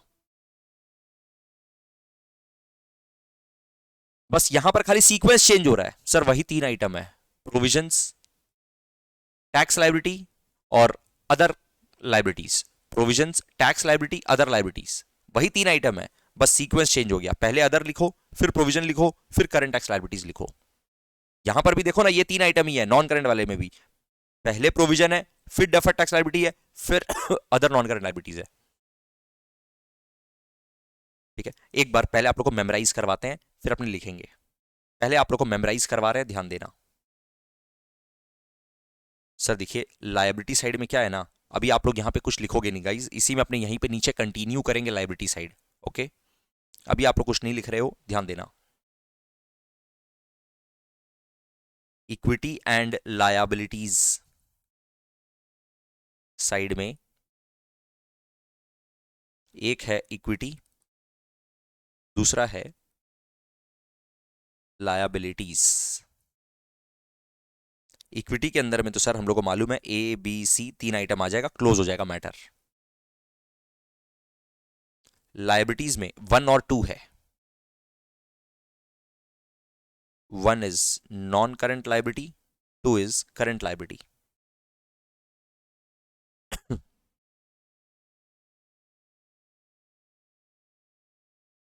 ठीक है सर, यहां पर एक बार बताइए ना, इक्विटी के अंदर में एबीसी क्या है? Equity share capital, equity share capital है, उसके बाद है अदर इक्विटी, और फिर है नॉन कंट्रोलिंग इंटरेस्ट। एक बार खाली लिख के रख लो, नॉन कंट्रोलिंग इंटरेस्ट क्या है अभी हम बता नहीं पाएंगे, बाद में डिटेल में बातचीत होगा। नॉन कंट्रोलिंग इंटरेस्ट क्या होता है सर, अभी नहीं बता पाएंगे बाद में एक्सप्लेन करेंगे डेफिनेटली। नॉन करंट लाइबिलिटीज में,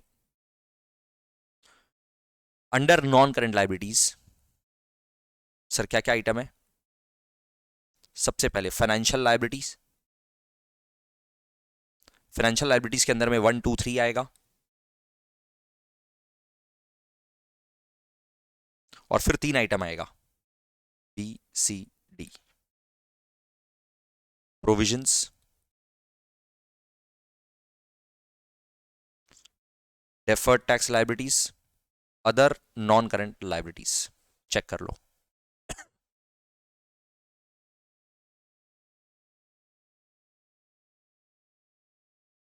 provisions, deferred tax liabilities, other non current liabilities.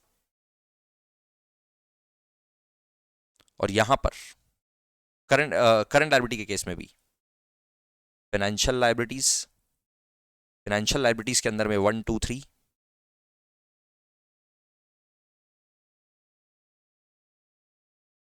उसके बाद सबसे पहले यहां पे जो आएगा ना BCD, देखो ये 3 आइटम ही आएगा, पर सबसे पहले आएगा अदर करंट लाइबिलिटीज पहले आएगा अदर करंट लाइबिलिटीज,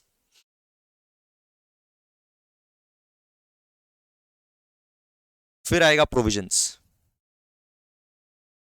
फिर आएगा current tax liabilities, current tax liabilities. बस ये सीक्वेंस चेंज हो रहा है खाली।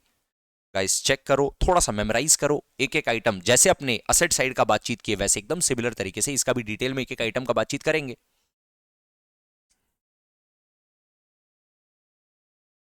इक्विटी एंड लाइबिलिटी में एक तो लाइबिलिटीज इक्विटी है, दूसरा लायबिलिटीज है।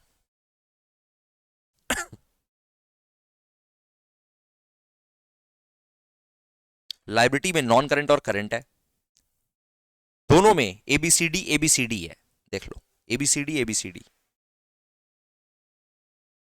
लाइबिलिटीज के नॉन करंट लाइबिलिटी में भी ABCD, करंट लाइबिलिटीज में भी ABCD, बस टोटल इक्विटी एंड लाइबिलिटीज मिल जाएगा, जो कि ऑब्वियसली आपका मैच हो रहा होगा। सर एक बार फाइनेंशियल लाइबिलिटी के अंदर का आइटम देखो ना, ये देखो बोरोइंग्स यहां पर है, नॉन करंट वाले फाइनेंशियल लाइबिलिटीज के अंदर में बोरोइंग्स है, यहां पे भी बोरोइंग्स है। फिर लीज लाइबिलिटीज है, इसमें भी सर A और B को एक बार 1A इसको डाला हुआ है, लीज लाइबिलिटीज इसको भी अलग से बाद में डाला हुआ है, इसीलिए 1A बोल के दिख रहा है। एक्चुअली 4 आइटम है, फिर 1A के अंदर में लीज लाइबिलिटी डाल दिया, बिकॉज बोरोइंग्स का ही पार्ट माना जाता है lease liabilities, right, lease liabilities lease liabilities. उसके बाद trade payable, sir trade payable में अभी MSMED का डिस्क्लोजर का रिक्वायरमेंट आ गया है, MSMED एंड अदर्स का, तो इसीलिए उसको A और B में ब्रेक कर दिया, right. Micro small and medium size enterprises को जो पेबल है ना, उसका अलग से डिस्क्लोजर का जरूरत पड़ता है, तो यहां पर भी एकदम एग्जैक्टली वही ट्रेड पेबल, MSMED को कितना, बाकियों को कितना और अगर कोई अदर आइटम्स है तो वो अदर आइटम्स आ जाएगा, other financial liabilities.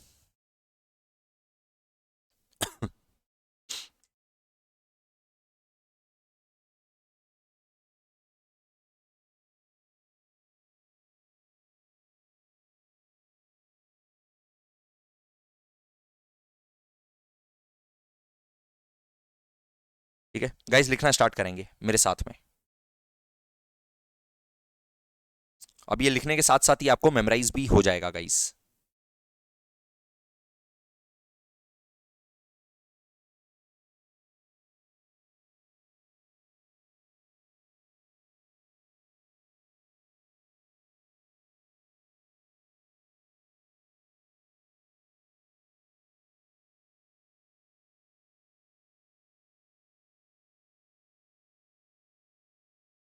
Equity and liabilities,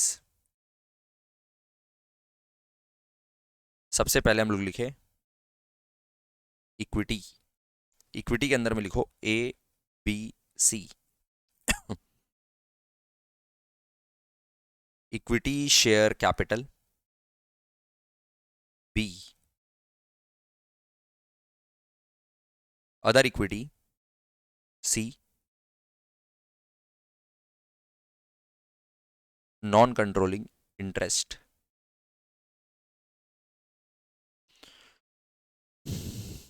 equity share capital, other equity, non controlling interest.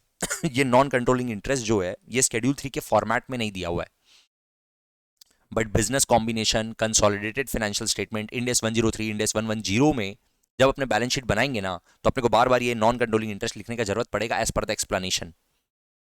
ठीक है, तो अभी अपने जब फॉर्मेट सीख रहे हैं तो हम लोग कॉम्प्रिहेंसिव तरीके से सीख रहे हैं, जो हमारे एग्जाम के लिए भी रेलिवेंट है।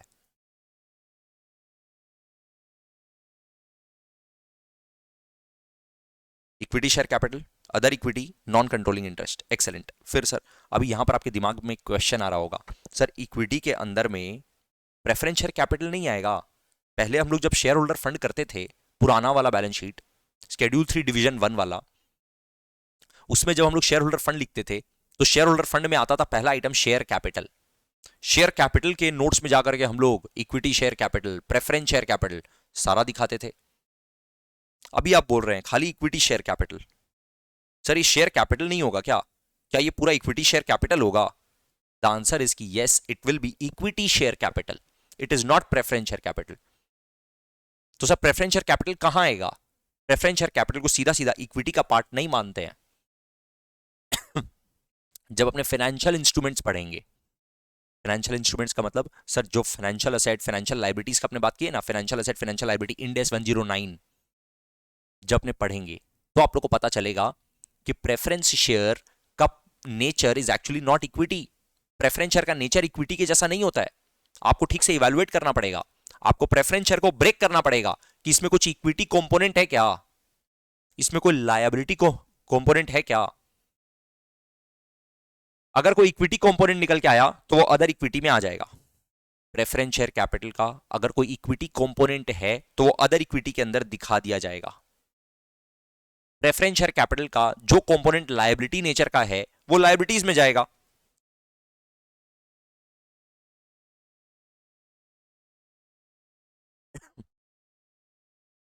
लायबिलिटीज में भी सर आइदर नॉन करंट या करंट, दोनों में किसी में भी जा सकता है। नंबर 1 नॉन करंट लायबिलिटीज,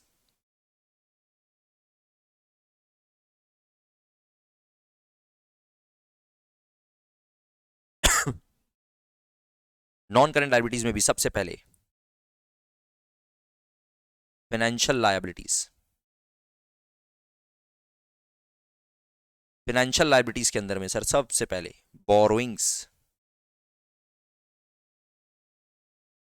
इसके बाद अपने है ना चीजों को सिंपल रखेंगे, 1A लिखने का जरूरत नहीं है, ऐसे मान लो 4 है, 4 आइटम है। ठीक है, नंबर 2 लीज ऑब्लिगेशन या लीज लायबिलिटीज, सिंपल लिखो लीज लायबिलिटीज।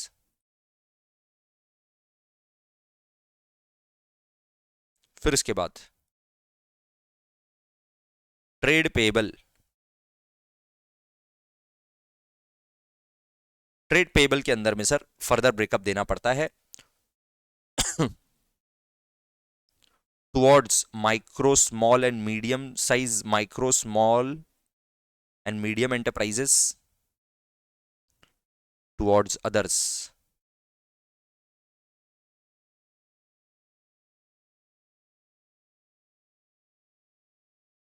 और फिर 4 अदर फाइनेंशियल लायबिलिटीज।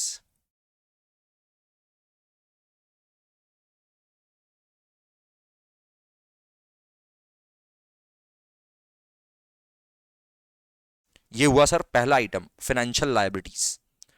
फिर 3 आइटम और आएगा BCD।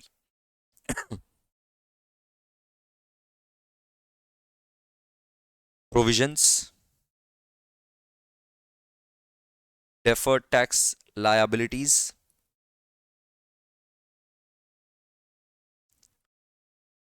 other non-current liabilities।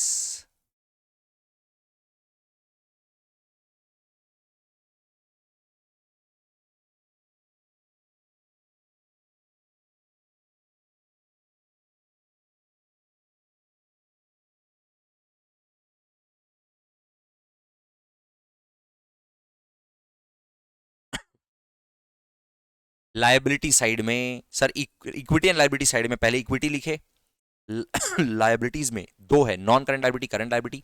उसमें से अपने नॉन करंट लायबिलिटी वाला पोर्शन लिख चुके हैं, नॉन करंट लायबिलिटी वाला पोर्शन को ठीक से चेक करो। फिर हम लोग आ गए हैं सर करंट लायबिलिटीज में।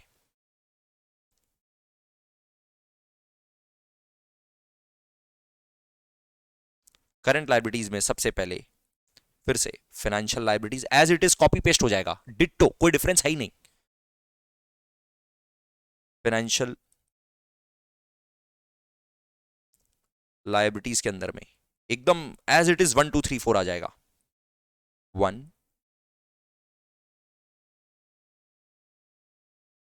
borrowings, 2 lease liabilities,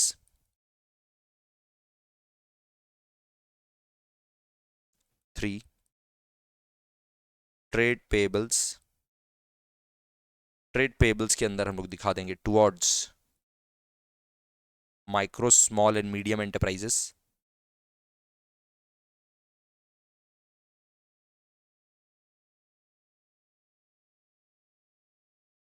towards others.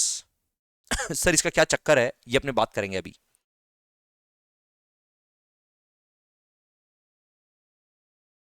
Other financial liabilities,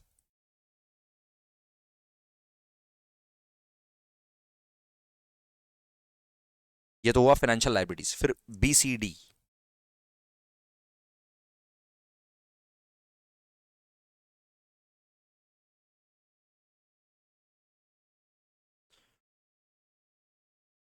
other current liabilities,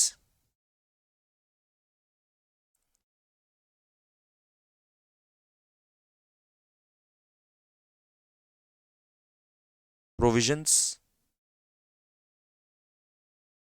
current tax liabilities,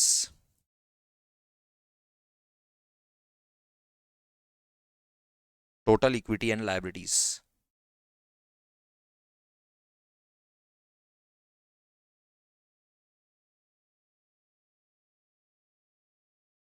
guys पहले तो कंफर्म करना फटाफट कि आप लोग का लिखना कंप्लीट है क्या।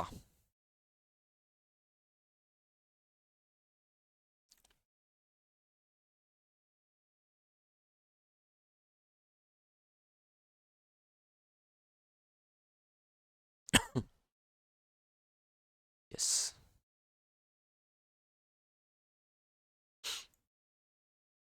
चलिए ग्रेट। तो सर यहां पे ऑब्जर्व करिए, नॉन करंट लायबिलिटी के अंदर में जो फाइनेंशियल लायबिलिटी है, अपने इसको ऐसे मान लेते हैं सर, लीज ऑब्लिगेशन को एक अलग हेड मान लेते हैं, तो 4 आइटम हुआ, 1 2 3 4। फाइनेंशियल लायबिलिटीज के अंदर में 4 आइटम, फिर 3 आइटम सर क्या क्या चीज का होता है sir, provisions, deferred tax liabilities, other non current liabilities, provisions, deferred tax liabilities and other non current liabilities. ठीक है, करंट लायबिलिटीज के अंदर में फिर से 4 item A B C D. A में सर सबसे पहले फाइनेंशियल लायबिलिटीज, फाइनेंशियल लायबिलिटी के अंदर में फिर से 4 item as it is copy paste. ठीक है, उसके बाद 3 आइटम, सर वही 3 आइटम जो ऊपर भी है नीचे भी है, बस सीक्वेंस थोड़ा सा चेंज हो गया। इस बार पहले अदर है, फिर प्रोविजन है, फिर करंट टैक्स लायबिलिटीज है। पहले अदर करंट लायबिलिटीज है, फिर प्रोविजंस है, फिर करंट टैक्स लायबिलिटीज है।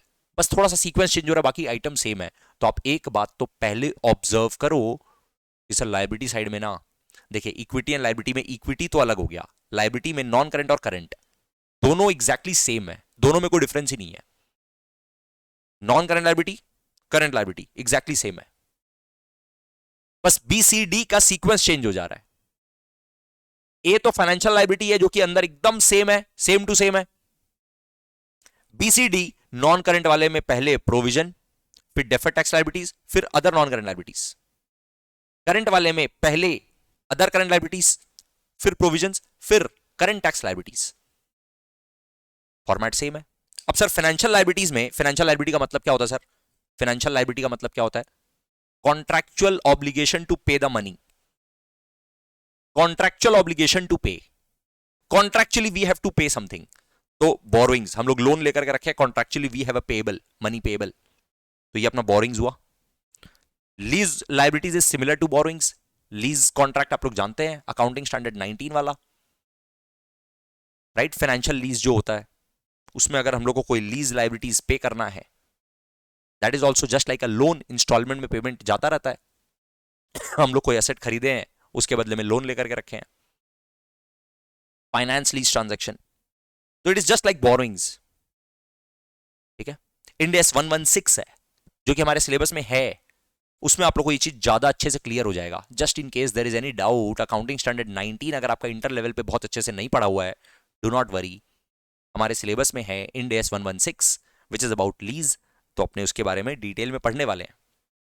तो लीज लाइबिलिटीज आपको वहां पर समझ में आ जाएगा। ट्रेड पेबल्स आपको मालूम है, क्रेडिटर्स या bills payable, creditors bills payable में अभी स्केड्यूल 3 का डिमांड ये है कि जो छोटे छोटे एंटिटीज को आपको पे करना है ना, उसको अलग से बताइए। सर ऐसा क्यों? क्योंकि इट इज एन आइडिया, ये एमएसएमईडी एक्ट से आ रहा है, एमएसएमईडी एक्ट है एक। ठीक है, एमएसएमईडी एक्ट के हिसाब से क्या बोलता है कि उन लोग को प्रोटेक्ट करना पड़ेगा, छोटे छोटे एंटिटीज को प्रोटेक्ट करना पड़ेगा, micro entities, small entities, medium size enterprises, micro small and medium size enterprises, micro small and medium size enterprises, उन लोग को प्रोटेक्ट करना चाहता है। तो बोलना चाहता है कि भाई आपका जितना भी ट्रेड पेबल है उसमें छोटे छोटे एंटिटीज को देना कितना बाकी है वो अलग से बताओ, फेस पे बताओ कि छोटे छोटे एंटिटीज को आपको कितना पे करना बाकी है और बाकियों को कितना पे करना बाकी है। उसमें भी नॉन करंट नेचर का और करंट नेचर का अगर अलग अलग हुआ, trade payable sir generally, trade payable generally current ही होता है, बट बाई चांस 12 मंथ से ज्यादा के बाद में पेमेंट करने वाला सिचुएशन अगर है तो नॉन करंट होना पॉसिबल तो है। तो नॉन करंट अगर होना पॉसिबल है उसके लिए हेड बना हुआ है ट्रेड पेबल, टुवर्ड्स एमएसएमईडी कितना पे करना बाकी है, टुवर्ड्स अदर्स कितना पे करना बाकी है, राइट। उसके बाद कोई और अगर फाइनेंशियल लायबिलिटीज भी है तो वो भी यहां पर लिख दीजिए। उसके बाद provision, sir there is a difference between liability and provision.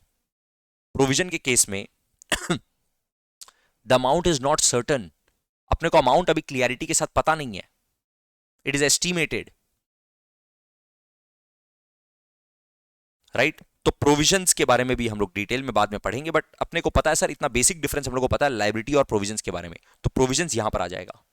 उसके बाद deferred tax liability, sir income taxes वाला जो इंड एस है, end S 12, accounting standard 22, end S 12, income taxes, book adjustment, it is not actually payable, it is just a book adjustment जिसकी वजह से liability वाला situation arise हो जाता है। ठीक है, ये जब अपने इंड एस पढ़ेंगे तभी समझ में आएगा, अभी डिटेल में इसके बारे में बात करके फायदा नहीं, क्योंकि अभी मेरे बोलने से भी आपको कुछ समझ में आएगा नहीं। और कोई अगर अदर नॉन करंट लायबिलिटी है तो वो यहां पर आ जाएगा। करंट लायबिलिटीज, करंट लायबिलिटीज में फाइनेंशियल लायबिलिटी एकदम exactly same, there is no difference at all, बस यहां पे सीक्वेंस चेंज हो गया। Other current liabilities, sir other current liabilities में बहुत कुछ आ सकता है। प्रोविजंस, करंट टैक्स लायबिलिटीज मतलब वो टैक्स पेएबल है, वो टैक्स का अमाउंट आ रहा है तो टैक्स पेएबल है, तो सर टैक्स पेएबल तो फाइनेंशियल लायबिलिटी नहीं हो गया क्या? बिल्कुल भी नहीं, it is a statutory liability, it is not contractual, it is statutory, right. So because it is not contractual, it is not a financial liability. It will come over here, current tax liability, tax payable. Total equity and liability. Sir आज के class में ना हम लोग सिर्फ और सिर्फ format समझे हैं, और वो भी सिर्फ और सिर्फ बैलेंस शीट का फॉर्मेट समझे हैं। टेक योर 2-3 मिनट्स, 2-3 मिनट्स आराम से पूरा बैलेंस शीट का फॉर्मेट अब आपके कॉपी में लिखा हुआ है, उसको अच्छे से देखो, आराम से देखो, और एक बार मेरे को सिर्फ इतना कंफर्म करो कि आप लोगों को बैलेंस शीट का फॉर्मेट में कंफर्ट है क्या। क्या अगर अभी हम आपको बोल दे कि अपने आप एक बार फटाफट से बैलेंस शीट का फॉर्मेट पूरा लिख दो, तो क्या आप लिख पाओगे क्या? देखो, कंफर्म करो।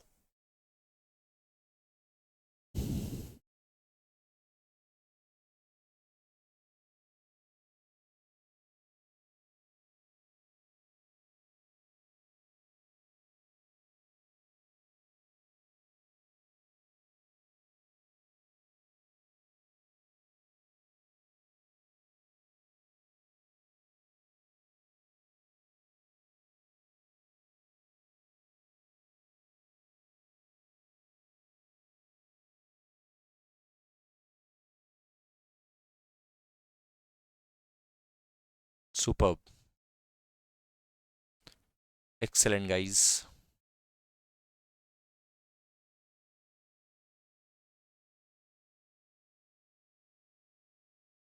तो गाइज आप लोग का यही होमवर्क है कि आप लोग बैलेंस शीट के फॉर्मेट को अच्छे से रिवाइज करना, और बैलेंस शीट के फॉर्मेट को रफ में, not in your fair work, rough में फटाफट से पूरा फॉर्मेट 2 बार जरूर लिखना।